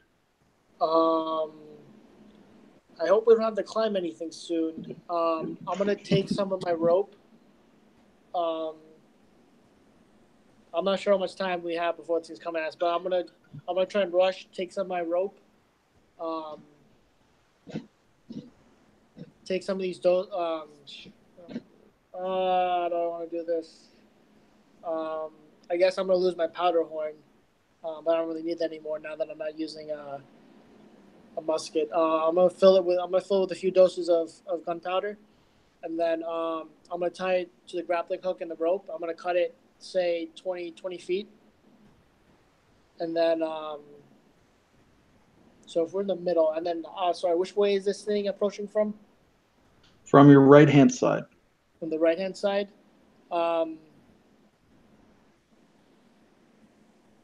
I guess I'm gonna throw this towards the left back. Like I'm gonna spin it and throw it. If I need to make a check for that, I can. To try and then leave it. No, sorry, because the water's gonna put it out. How do I want to do this? Okay. Why don't you think about it? And Yeah. Micah, what's the deal with hypnosis? So I roll 2d4 to determine how many hit die of creatures I can affect. It's an area of effect spell. Okay. If it gets a will save at a -2 penalty, if it's not in combat. It's at a +2 penalty if it is in combat. And if it fails that will save, it becomes fascinated and just kind of stops and stares blankly. If I can speak to it, which I am assuming this isn't intelligent, I can give it a direction that must be brief and reasonable. So roll for your hit die then. Ooh, I got 6. Excellent. So now what's the DC on that will save? Let's see here. I believe it's a 15. Okay. So he rolled a 14. So you fascinated the crocodile with hypnosis. It's not sapient, so it has animal level intelligence. So I don't know if you're able to give it any commands at that point or not. No, I wouldn't. Okay. So what does this look like? I'm imagining it goes into the water and you just like lean your head over and glare into the water, and then it surfaces and just sits there, and you guys are like staring at each other while the canoes are rowing away as fast as possible. Well, yeah, I'm just like swinging this like sensor back. Smoke is filling, or Ifrit spice is filling the air, and I'm just swinging it back, and it kind of like surfaces and just kind of becomes entranced by the sway of the sensor and just kind of like stays there in the water, watching as we get further and further away from it. All right, so it's just staying there, treading water. It's fascinated. You guys are leaving. Do you guys just leave, or does anyone do anything to provoke the crocodile? I'm looking at you, Saladin. I'm just imagining Saladin is like, good idea. Now it's not moving, and he's like, shoot it. No, Saladin was gonna try and distract it. Because I just remember the powder horn is waterproof. He was going to coat it with lantern oil and then chuck it into the water about 50 feet away and then cast Burning Hand to make it explode. Hopefully big enough extraction that they could fucking roll away. But maybe that's no longer necessary. But I will keep this on hand in case we run into any more crocodiles. I would like to point out that I can only cast 1 spell per day, so that's it for me. Alrighty then. Okay. Let's do this. Although I do still have focus powers. Oh, yeah, you're a cultist, right? Yes. So as you were making your way forward, towards the ghost city of the swamps, towards this locale that's apparently been abandoned, or that everyone's been abducted from, you don't know yet. But you're making your way, through the swamps. You see these ruins passing you by in the swamps. There have been ancient civilizations, not just in this region, but throughout the entire continent. And eventually, you arrive at that city just as it appeared in your crystal ball, Saladin. You see it now. So you are already familiar fairly with the layout. So there are all these wooden slat roads, these planks laid down that trail through the roots of these huge trees and then up into the branches of them as the city rises up higher into the trees as well. So you've come to the bank, and Golly is pulling the canoes up and getting them kind of moored at the side there. Can I get additional perception checks from everyone? Sure thing. Oh, that's a little bit better. 14 this time. Damn, I got a 24. All right. Hey, keep out doing it. I only got 21. So yeah, you've drawn the canoes into the bank. You've got out. You're pulling the canoes up, getting them tied off to something secure so they don't drift away. As you're doing that, you both are probably looking around. You're scanning, making sure everything's safe. And you can see that just at the water's edge where you've pulled in, there's some like bubbles coming up. There's some ripples, some disturbance in the water there. And you think that you can see some eyes peering up out of the water as well. There's something that's followed you up to the bank and it's watching you from just beneath the water. The water's so muddy, you're not exactly sure what it is. What do you do about that, though, if anything? I call out to the men, something in the water, away from the boats. I ready my grappling hook grenade, just in case. Your improvised grenade here. Does this have more than 2 eyes? It appears that there's probably several creatures because you can see 2 sets of eyes and then another 2 sets and maybe a third pair of eyes as well. So maybe 3 creatures, you believe. Could I try to make a local knowledge check? Sure. I mean, it's a little vague, obviously. It's just, the eyes, but maybe I could try to remember, like, I guess, amphibious creatures. Roll a freaking 6.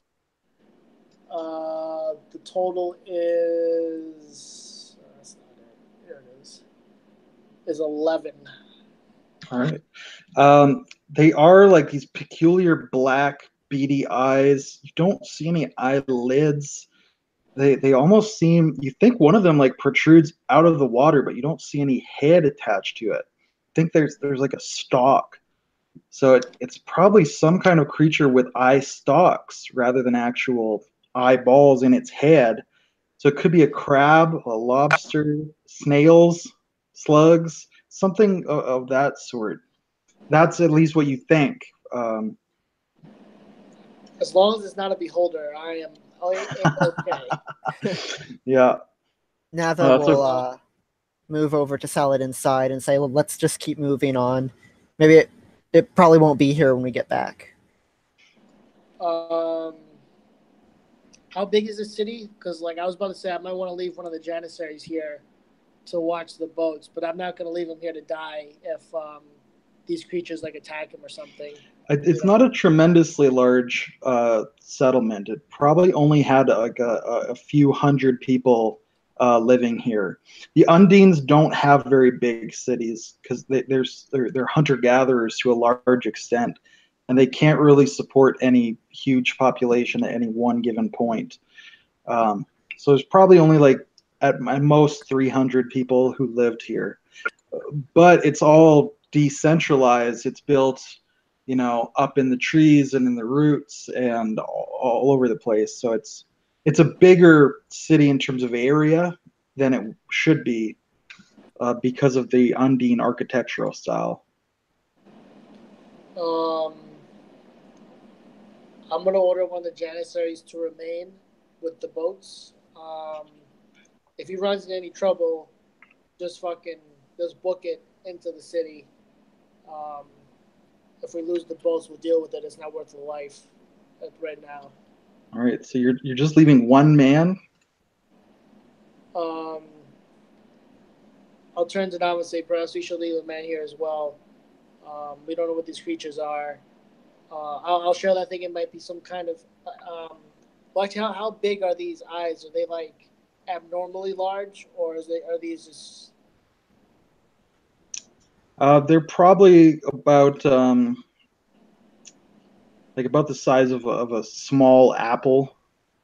Like you'd expect these creatures are probably about the size of a man, you would guess. All right, so maybe we shouldn't just leave one guy here. They're gonna die. Yes, perhaps we should stay together as a group. We have no idea what we'll face further in the city. I am just a little bit concerned about leaving our boats unattended with these creatures in the water. They might away with them, and we would be stuck here. Well, ship. Why would they attack the boats? We don't have any food in there. Assuming intelligence of some kind, they saw us come in on them, so they know that they are a mode of transportation. Actually, let's ask Gali. Does Gali know? Have any idea what these creatures are? Look, Gali takes a look at them, and he kind of crouches down. He peers at them. He even like throws a small stone over their heads to see if they react to it. And they like watch the stone, and then it hits the water, and then they just look back at him. And Gali says, "These are the reef claws of the swamp. They will not come onto land. They will not attack the boats. We must be careful to remain away from the shore. I do not believe they are a threat to the boats." Okay. I'll just ensure that the party and our the Janissaries and the crew members know to, for now, just to remain away from the shore. And don't provoke these creatures.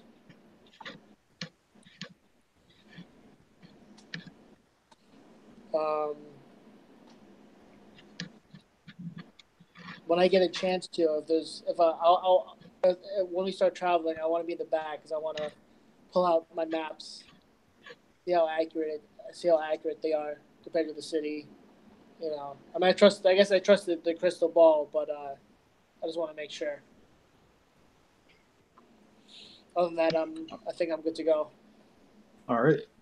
So you guys are starting to make your way into this eerie, abandoned ghost city, in the midst of the swamps. You're still beneath the canopy, those leaves so high above you. Of course, this being the swamp, there are small lizards, snakes, crabs, birds, dragonflies. There's an abundance of life around, but no humanoids, no undines that you've seen. So make some perception tests as you're investigating the ghost city. Oh my god! I rolled another 6. All right, so that's another 13 for me. I got a 17. All right, somebody's doing the work. I was gonna say Nava would probably be in the front, her lantern held high, flanked on the side by Xandria. So as you're checking the lower level down among the roots, these huge roots of the mangrove trees, you're not able to find anything that looks very unusual other than that there's nobody here. The food is still here. You find a storehouse with um, meat still hanging. You find like a warehouse with boxes of spices ready to be traded at the market. Cured hides and furs. All kinds of valuables are here. There's no sign of a struggle, no people. Moving up into the branches, as these paths and bridges follow the trunks of the mangrove trees, it's much the same story. You find a granary. All the grain is still there. It hasn't even been eaten by rats. Even though it's been left abandoned for some time, it's still intact. So then there are certain areas that animals have moved into, but nothing that's dangerous to your person. So as you're moving through, again, it's this strange mystery, and you start to come into some of the more prestigious quarters of the city. These are the areas where the shaman, the chieftain, the first hunter would live. So in the shaman's quarters, you actually find what you believe are several potions. In the chieftain's quarter, you find his coffer of coins and some trade goods. It's only when you come to the first hunter's quarters that you find anything that you think would maybe be unusual. And it's here it looks like there is actually a sign of a struggle. His table has been overturned. There's gouges in it, as if he tried to barricade himself into his bedroom, his sleeping quarters. The walls have several gouges as well, as if blades had been parried into them or been applied to them. But that's all that you really find there. Nava would like to examine the potions that we found earlier. She kind of like sees this potential magical artifact and immediately kind of flocks over to it. Ooh, what's this? Sure. So we'll say there's 3 potions: a potion of water breathing, a potion of invisibility, and just a potion of cure light wounds as well. I take them all, stick them into my pack. Might as well.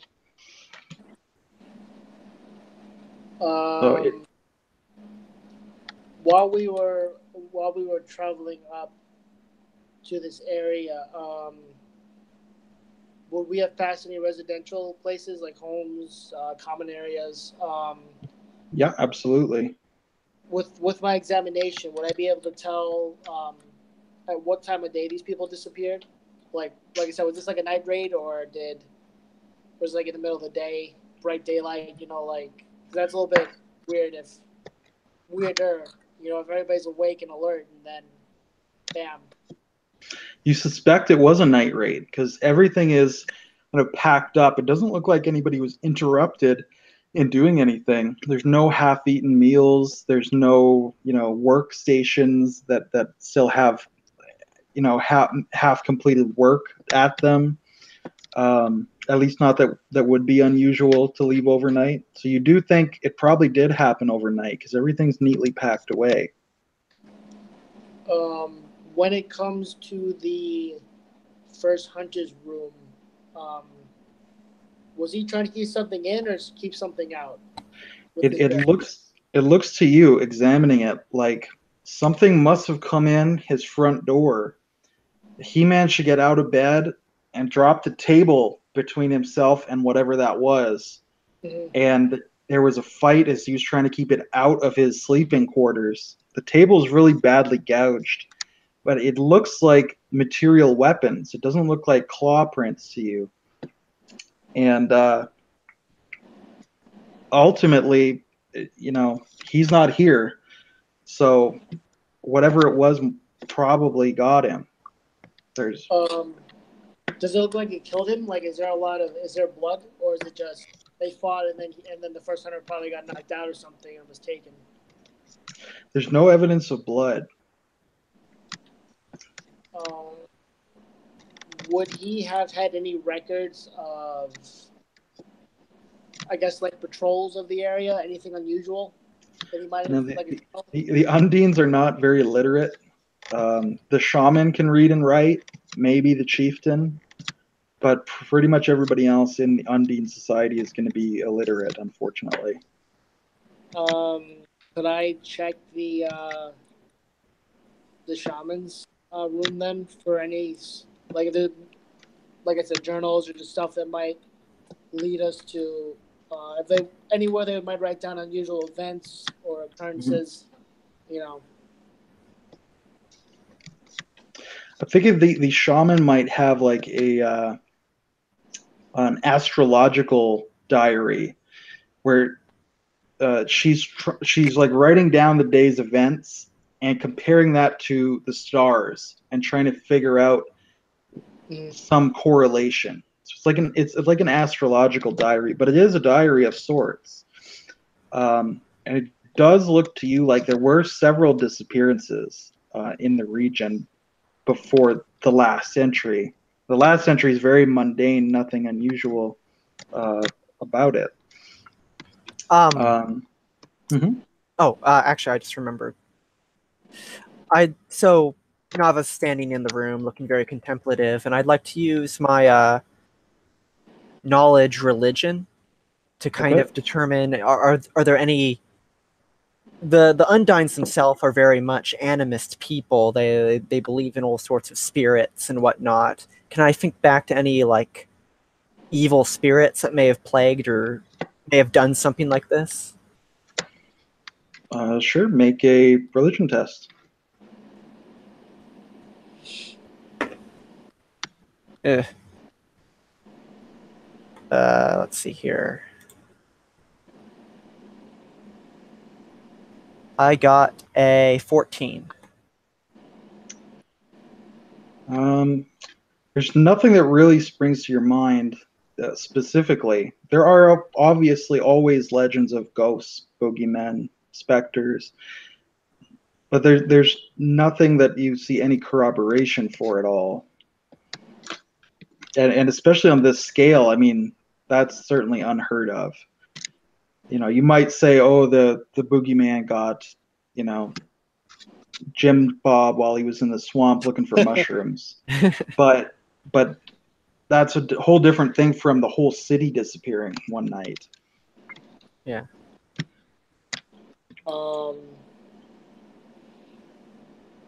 With the diary, was there any rhythm or pattern to the initial disappearances? Like, were they all like on a Tuesday or something, or is it just randomized?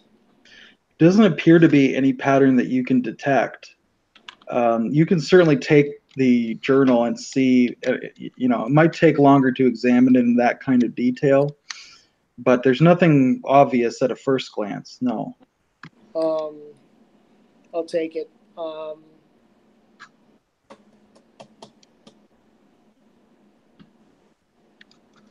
So the only place that there was a struggle was the first hunter's room. Yeah. I guess I'll ask Gali to accompany me back in there real quick. Maybe we could work out what kind of weapon was used. Like what weapons are common to the Undine, and then because like what weapon would a first hunter usually carry, and then like what weapons that were used to make marks that might not be Undine weapons. You know what I mean? Yeah. It's really hard to tell. The marks were definitely made by a slashing weapon like a sword or an axe. Undines do use both of those weapons. There's no blood, which is a little bit unusual if it was a sword or an axe. but he's really not able to give any more light than what you're already able to determine.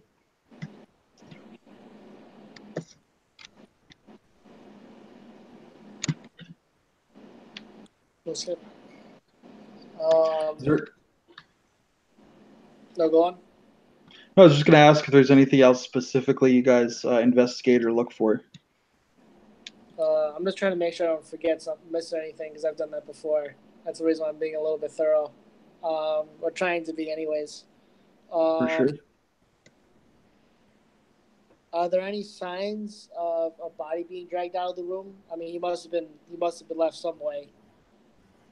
There's no sign that you can tell of, but I mean it's a clean, dry floor, so there might not be any signs. How was the door broken down? Was it like? It looks like the door was just opened. Oh. Yeah, and then the table is what got attacked because he probably tried to use the table as cover. Okay. Yeah. Could I make a quick check into the chieftain's room? I don't think that's the only place we haven't been yet, right? Mm-hmm. I guess I'll take a quick look around. Actually, what order are the rooms in? Like, what's it like? Probably the first hunter's room would be closer to the ground. Then a little higher up would be the shaman, and then the chieftain would be a little higher up in the tree than that. So the first hunter got woken, apparently, but there's no sign of struggle in the other two rooms. Correct.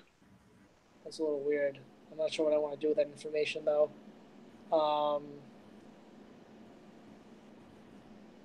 I'll ask Gali, is there any reason why the first hunter might have been awake or might have been awoken? Gali's not really sure. I mean, the first hunter should be the greatest warrior in the village. He should be, the lightest sleeper. But I mean, he woke up. Is that a hard and fast rule? No, but it's a theoretical ideal. I turn to Gali. If the village was attacked, where would the survivors flee? Well, they'd have to go, obviously down, and then they'd probably just scatter. I mean, depending on, obviously they go in the opposite direction of where the attack came from, but moving through the trees is not really possible. You have to go down and move through the water. So certainly that would have been the first thing we would have seen. There would have been, boats would have been taken. They'd be missing. There'd be probably debris. People would have dropped things. And that would have been the first thing we would have seen upon arrival. Do you think there could be some clue that we're missing, perhaps buried beneath the surface of the water? When you say that, Xandra looks at you and shakes her head. She does not want to get wet. But Gali's, he's not sure. I mean, none of it makes any sense. So that makes just about as much sense as anything, right? So the chieftain wasn't woken up either. Can I check his room, since I don't think we didn't really search it as well as the other two. Did we find anything interesting or? Nothing unusual. His ceremonial dress is still there. His weapons are still there. His money is still there. He just disappeared. All of his stuff is still here, just like in all the other rooms. The only room with any sign of struggle or anything unusual is the first hunter's room. There must be something there that we missed, I feel like, because he must have woken up for a reason, Is there anything else specifically you're looking for, Micah? I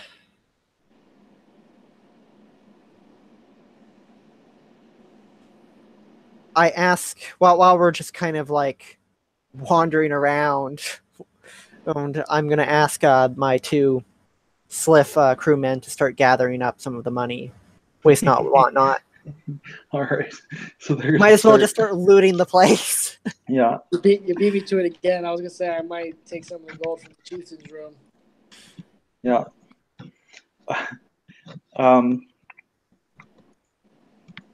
Xandra is not very surprised at this. She's a little like disappointed. She's not surprised. She doesn't say anything. You can just tell from the look on her face. Gali, on the other hand, is he kind of asks you like,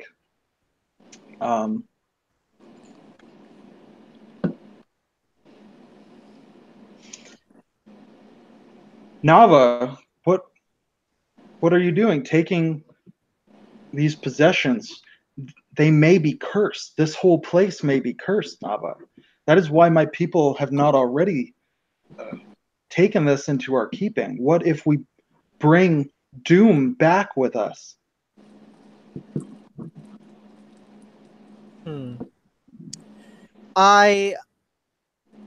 As you may know, I have some magical talent. I can tell you that this stuff is not cursed. It is not. It will not bring any bad luck with us. I would know. Of course, she's completely bullshitting, but besides, think of it like this, Gally. The money we bring with us will help with the rest of the expedition. Money opens many doors. Well, Gali doesn't argue with you, but he seems worried that you're taking a curse back to the ship. Whereas Xandra is just disappointed that you're being greedy. I'll turn to Gali and I'll be like, if you think about it, this might be advantageous anyways. I mean, they'll come to us instead of us coming to them. Make a perception test. Oh, God damn it. Both of us? Yep. I rolled a 10. I don't see jack. Good. 19. All right. So Nava, you guys are having your conversation. The sylphs are gathering up the treasure. Like I said, the village is very open plan. There's several different trees with buildings in them. There's rope bridges. There's spiraling walkways. It's very open air kind of design. So you guys are up in kind of the central tree where the chief and the shaman have their houses. But as you're talking, you, Nava, see some movement in one of the other treetops. So looking over, you can see, the spider, like the size of a house, slowly lowering and creeping down in this other treetop. And you've seen some of these spiders wandering around before, but you're looking at it and it's clearly like descending, and all of its eyes are focused down onto the walkway beneath it. And as you're looking, you think you can see these two black, shadowy humanoid outlines there. You wouldn't have noticed them except for the giant spider that's apparently going to eat them. You wouldn't have seen them otherwise. And they don't seem to see the spider because they're not moving, whereas the spider is definitely moving down towards them.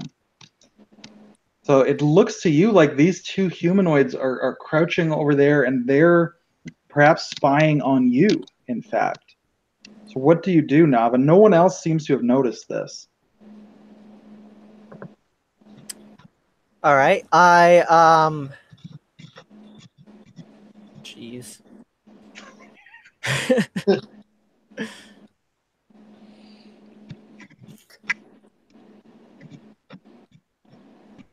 The spider is so big that at least your party is bound to notice it in a minute.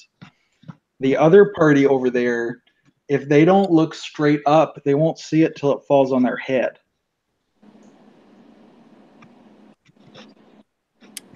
I pull out my telescope and I try and get a good look at the people who are spying on us. All right. I'll get you to probably roll initiative. just to see if who reacts first to that. So that's you as well, Saladin. If you can both roll initiative for me. Oh, come on. I got nothing. Initiative is your 1d20 plus your dex mod. Yeah, I got an unnatural 20. badass. I got a 9. I got nothing. I am not All right. prepared right now. 9 is not bad.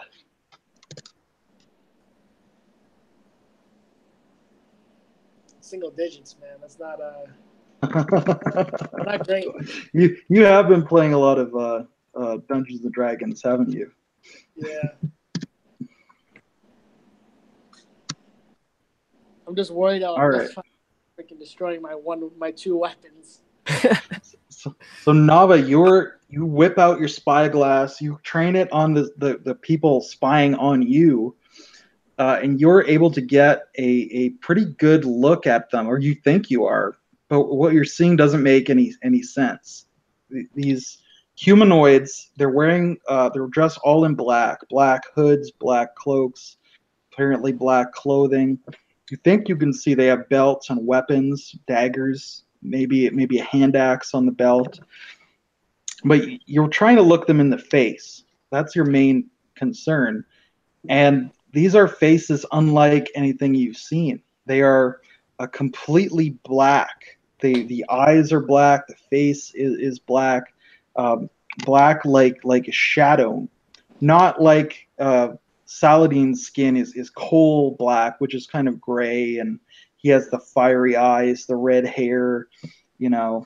But this is like a vacuum, like a walking shadows, and you can. It's just eerie for you. It's nothing you've seen before. So you're not sure if this is some kind of magical effect or if this is some strange being, a boogeyman, a shadow of some sort. You don't know. But as soon as you pull out that spyglass and train it on them, they realize they've been made, and they both whirl and start to run. And at that point, the spider drops on them. So I'm going to roll an attack for the spider here. The spider just crushes one of them to death. Jesus. The other one stops, turns, sees the house-sized spider, turns, and just keeps running. And then we're back to you, Saladin. It's a very So you've reasonable just seen house-sized spider. So from your perspective now, yeah. How far away is this walkway? I'm thinking of like 100, 120 feet. It's a fair distance. Yeah, I think that's out of range for me. I might still make a shot, but I'd take it at a disadvantage or something. Well, the spider will be easy to hit, that's for sure. Well, just within the first 5 range increments. I'm not entirely sure what that means. I get to roll against touch AC instead of normal AC. Yeah. But I think I'm out past that right now. Although I can take a dead-eye shot, but I'm not sure that would be worth it. Let me just read this real quick.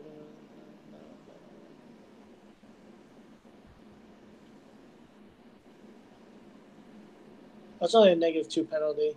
All right, so my pepper box rifle shoots at about 80, so I'm taking like what, a -6 to this. If you say so. I'm not sure off the top of my head. Let me see if I can find out what range increment is on the SOD here. I did not spell that right. Of course, there's freaking nothing here. Improvised thrown weapon. That's not what I'm using.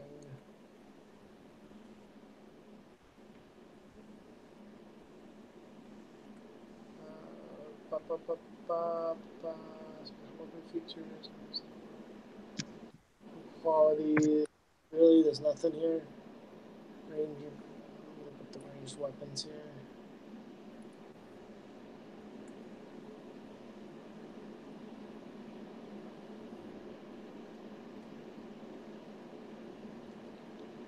Yeah, it doesn't say. It says an improvised ranged weapon has a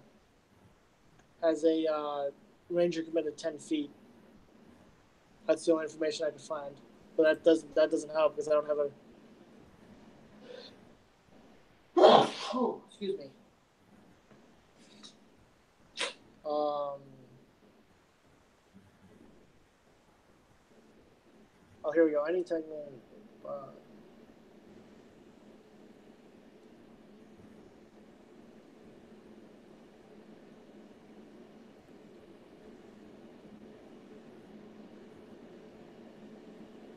Oh, you gotta be funny.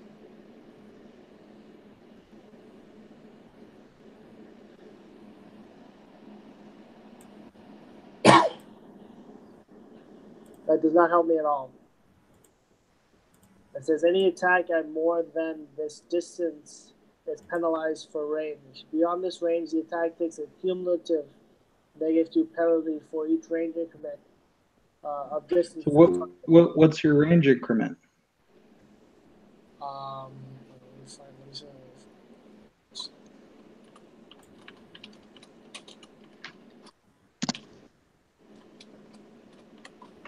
Because I just wasn't sure if what the penalty was, but if it's only -2, that's probably not so bad depending on your increment. I do not know where to find that. I looked up the rifle, but there's no information there for it. Which is it, the pepper box rifle or? Yeah. I just have the SRD. All it says is just it gives me. Actually, let me check the actual weapon thing here. Let's say it just says 80 foot range is the normal. Okay. Map. So just take a -2 then. That's yeah. Oh, that's the range increment is 80 feet, and then every 2 past that, it's another. Okay. Yeah, it's 80 feet, and then for every 80 feet past that, it's -2.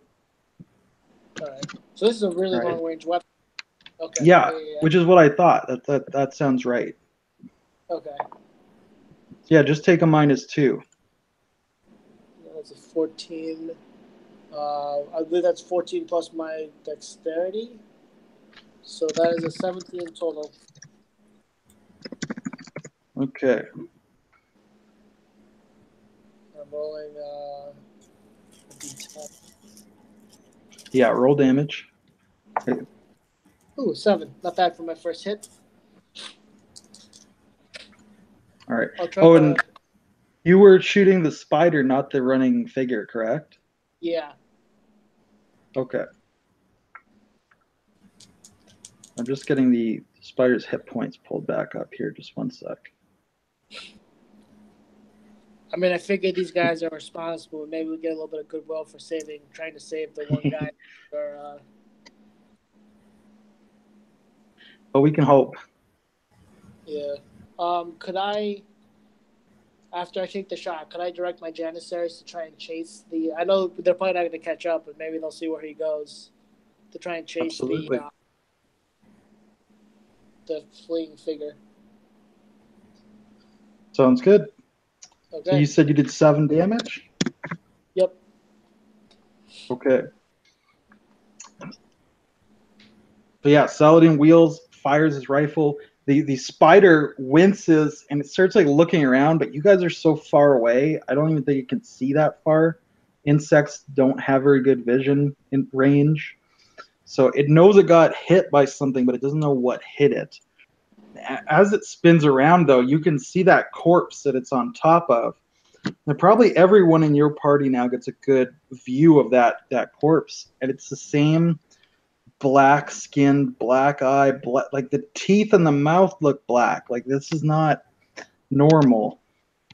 And you're not, it doesn't look like an Ifrit, but nothing else you know of has black skin. Like it's not the same kind of black. It's like an inky like fresh spray paint black. It's not the coal, powdery gray, dark black of an Ifrit.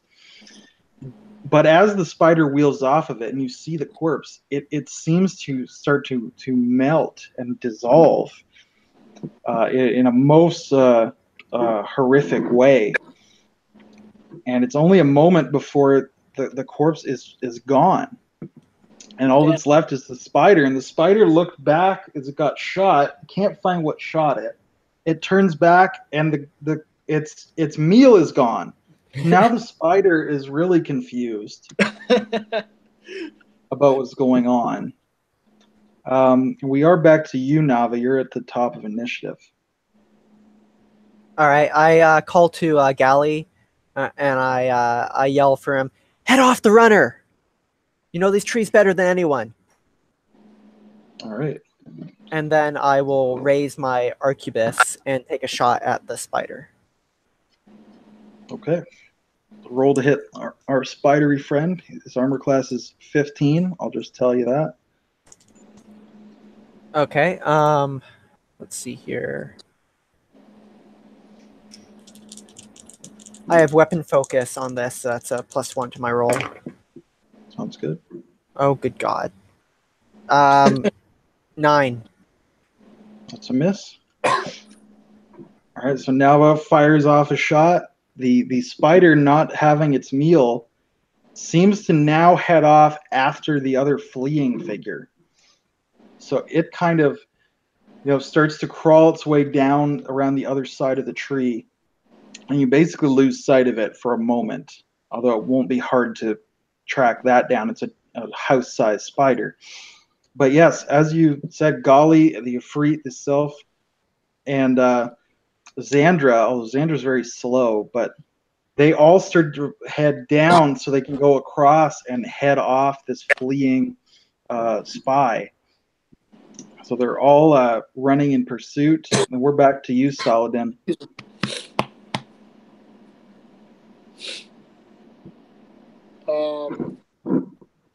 Quick question. If I stay here, is this a good vantage point for me, or should I start moving? If they come back into sight, it's a good vantage. If they don't, then it's not. It's hard. It's really hard to tell at this point. If they're going down, if he's fleeing straight down, he'll have to come around the tree, and you will get another shot at him. If he's not going straight down to the ground, then you probably won't get another shot at him. Well, if he's just going to dissolve, though, I'm not sure it's worth taking a shot at him. And you said the spider's gone for the moment? Yeah, it's out of sight at least.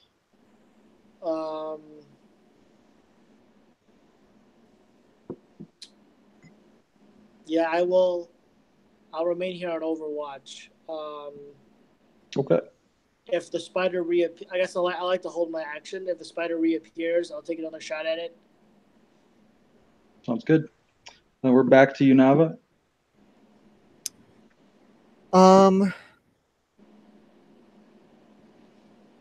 One sec. I'm checking the range on one of my spells here. Yeah.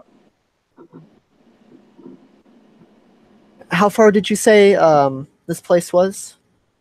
It's about 100 feet across from one treetop to the other. It's 100 feet in a straight line. Okay. I will simply just start reloading my arquebus. Okay.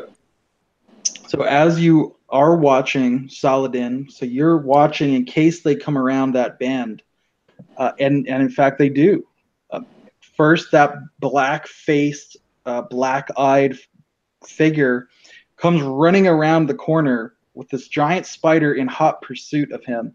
Which one of them do you shoot? I'll take a shot at the spider. Okay, roll it. Remember, it's -2 for range increment. Yep. That'll be interesting to see.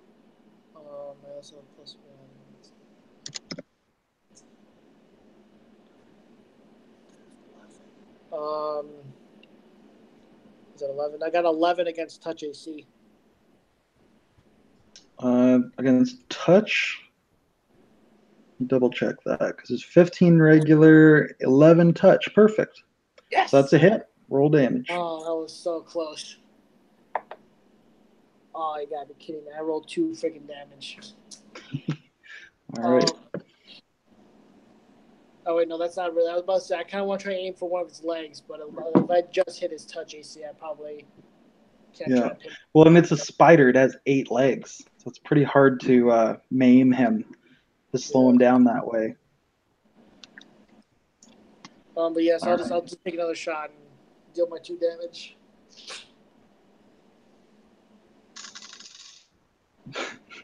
So the spider manages to catch the fleeing figure. He made his attack roll. So you actually watch. He's running. He gets hit in the back with the spider with one of its legs. It just knocks him to the ground. Then it comes around and its mandibles and its fangs come in, and it starts trying to eat him from the back, through the back of his shoulder. And after only like a bite or two, he starts. First of all, he screams horribly. It's a strange alien bellow that none of you have heard that kind of sound before. And then, as you're watching Saladin and Nava, you see he's getting eaten and he starts to dissolve. He's clearly in horrendous pain. And after just a moment, the spider is just left there with nothing in its mouth anymore. And the spider is like looking around, confused again at what's happened. Now your friends have heard the scream and heard the shot that you fired. They can't see. They're now down like at the bottom of the tree. So they're running over towards the bottom of this other tree where the spider is. So we are back to Nava's turn, but talking is a free action if you want to yell, Saladin, any new orders. I'll yell across the way that watch for the spider. It killed the other. Figure. It's still hungry. Right. And Nava, it is your turn, I think. So what do you do? I finish reloading my arquebus and I'll take aim and fire at the spider. Okay. So roll that. Saladin, are you also going to be shooting the spider on your next turn? Yeah. Do I as well take the -2 to the range? Well, it's 100 feet away. So if there were increment on your arquebus is 80 feet, then yes. So there isn't actually like a stat block for an arquebus. I've been using the musket stat block.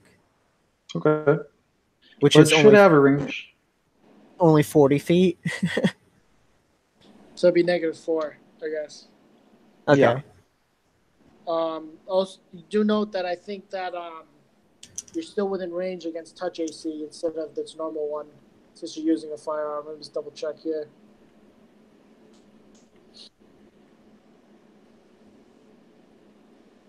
That's an early firearm. No, sorry.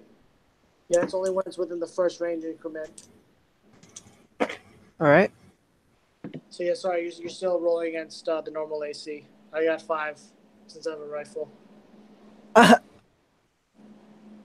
got a nat 20. Nice. Roll damage. And I rolled the damage alongside it, and I got an 11. All right. So 11 total? Yes. Okay. Let's see. Does the crit double that, or? Yeah, a critical hit should either roll twice or roll once and then double that. I don't particularly care which you do. I think by the book you're supposed. I'll double the damage then. So that's 22. Badass. Okay, well, 22, that actually will finish off our spidery friend. So describe what it looks like as that spider dies. Yeah, I just fire, and it's kind of just like a... I'm kind of just not really expecting to hit, but somehow I managed to shoot it straight through the side of its head, and it just sort of like falls over and flips over the side of the building, its legs kind of curling up as it just plummets down and crashes down in front of the others who are running across the courtyard toward the building. Yeah, and I'm imagining they they almost get crushed by a huge spider. And Xandra just glares up at you. Is this what you meant by watch out for the spider, Saladin? I shrug at a distance. I warned you. All right. So they're gonna go investigate certainly the location where these two creatures died to see if there's anything, any trace, any blood, any remnant of them, of these strange black-skinned creatures that dissolved on death. Nava will actually head to the spider, who's just kind of sitting there, still kind of its legs still kind of twitching a little bit, and I will examine its mandibles. Actually, quite closely. She doesn't seem too perturbed by the spider. She just kind of like sticks her head in there and starts like examining it, looking for any like traces of blood or anything on it. No, there's nothing. It looks like it's recent. It ejected venom or injected venom. So its venom repository is a bit low, but there's no trace of flesh or blood anywhere on the spider or its mandibles or its mouth or anything like that. Fascinating. Did the clothing disappear as well, or just like the actual bodies? Yeah, the clothing also disappeared. And as you go to examine the spots where they fell, where you saw these figures fell, one was crushed, one was torn apart. There's no blood. There's no scrap of clothing. There's nothing there except like a peculiar ozone-y smell.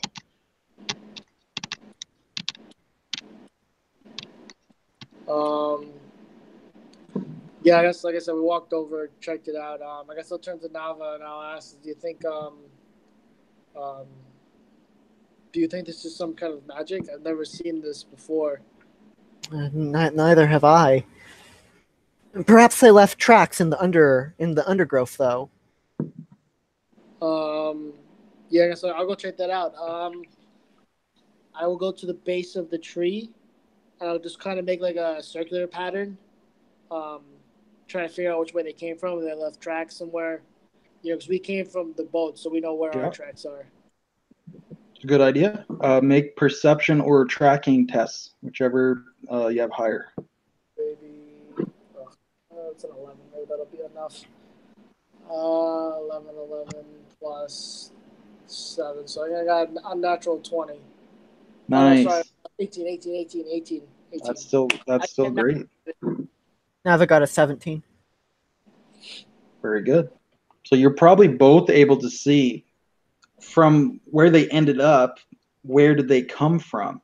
You know, follow the tracks, the trail. There's no physical evidence of them in terms of they didn't leave anything behind, but you can see, you know, oh, here's a footprint. Here is a broken branch. Here's some trampled leaves. You know, so you are able to backtrack. And it looks like these creatures were waiting for you here, that they saw you pull up on the bank and they followed you through the city at a discreet distance. They were spying on you the entire time that you were here.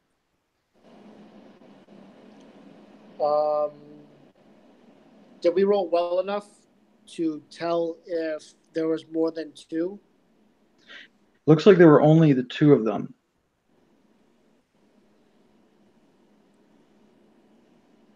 They don't have their own boat? It looks like the trail actually originates kind of in one of the cellars of one of the mangroves. As if, and it's very strange to you. As you go down, you think this is where they you know, you're following the trail. You know, here's where they saw you pull up in the boat. And before that, where did they come from? And you go into this cellar, and there's no way out of the cellar. There's no trail leading out of there. So how long were they in the cellar then? there's no evidence that any creatures were living down here, let alone humans. There's nothing very unusual about this area. So it's you're not exactly sure how they got into the cellar to come out and start spying on you in the first place. But it certainly looks like they came out, they spied on you, they followed you. And if it weren't for the spider, you might never have known that they were there. How long ago did this disappearance happen with the city? This one probably happened about a month ago, so quite some time. There's no sign that they've been taking food from the cellar or they brought their own? No, there's no sign of disturbance at all. It's very unusual.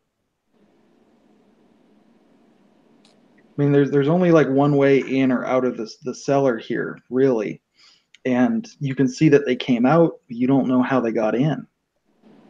I guess can I make a check for hidden doors?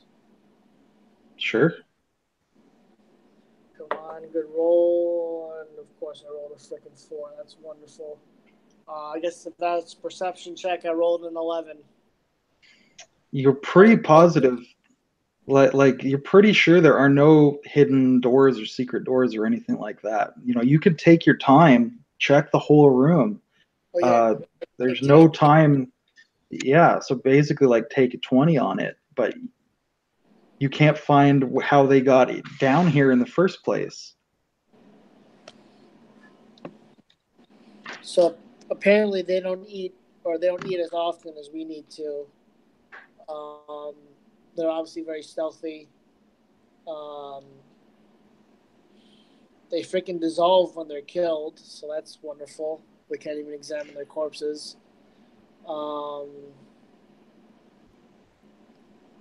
But they couldn't have been sitting down here for a month.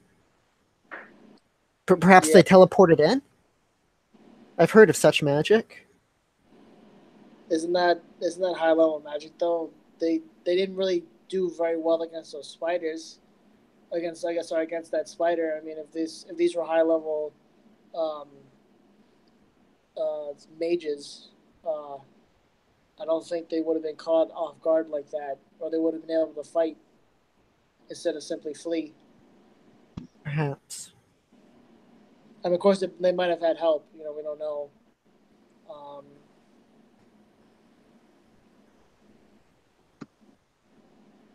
Is there any place that we haven't checked? No, you were pretty much finished examining everything when you noticed the spider. If they had scouts here observing the place, and those scouts don't report back, do you think it's possible that others may arrive soon? Perhaps we should be waiting for them when they come. That's not a bad idea. I mean, we don't know where their bodies went, though. Perhaps when they die, they return to their place of birth, perhaps, or maybe they just dissolve into the nether.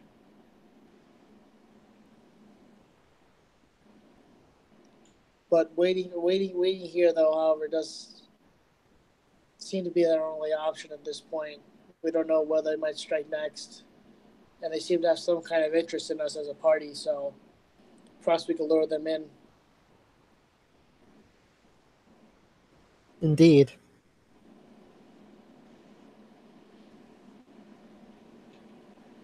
There would be no way for us to hide our ship, would there? It's kind of big, I assume. Well, the sky ship you've left some distance away. The canoes would be fairly easy to disguise, fairly.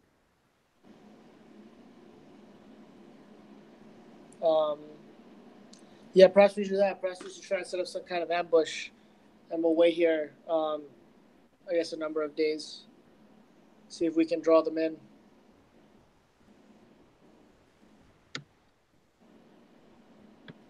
That's I guess that's our suggestion, since we both agree that waiting is our best bet. Perhaps we should leave the canoes undisguised then, because I'll draw them if they see that.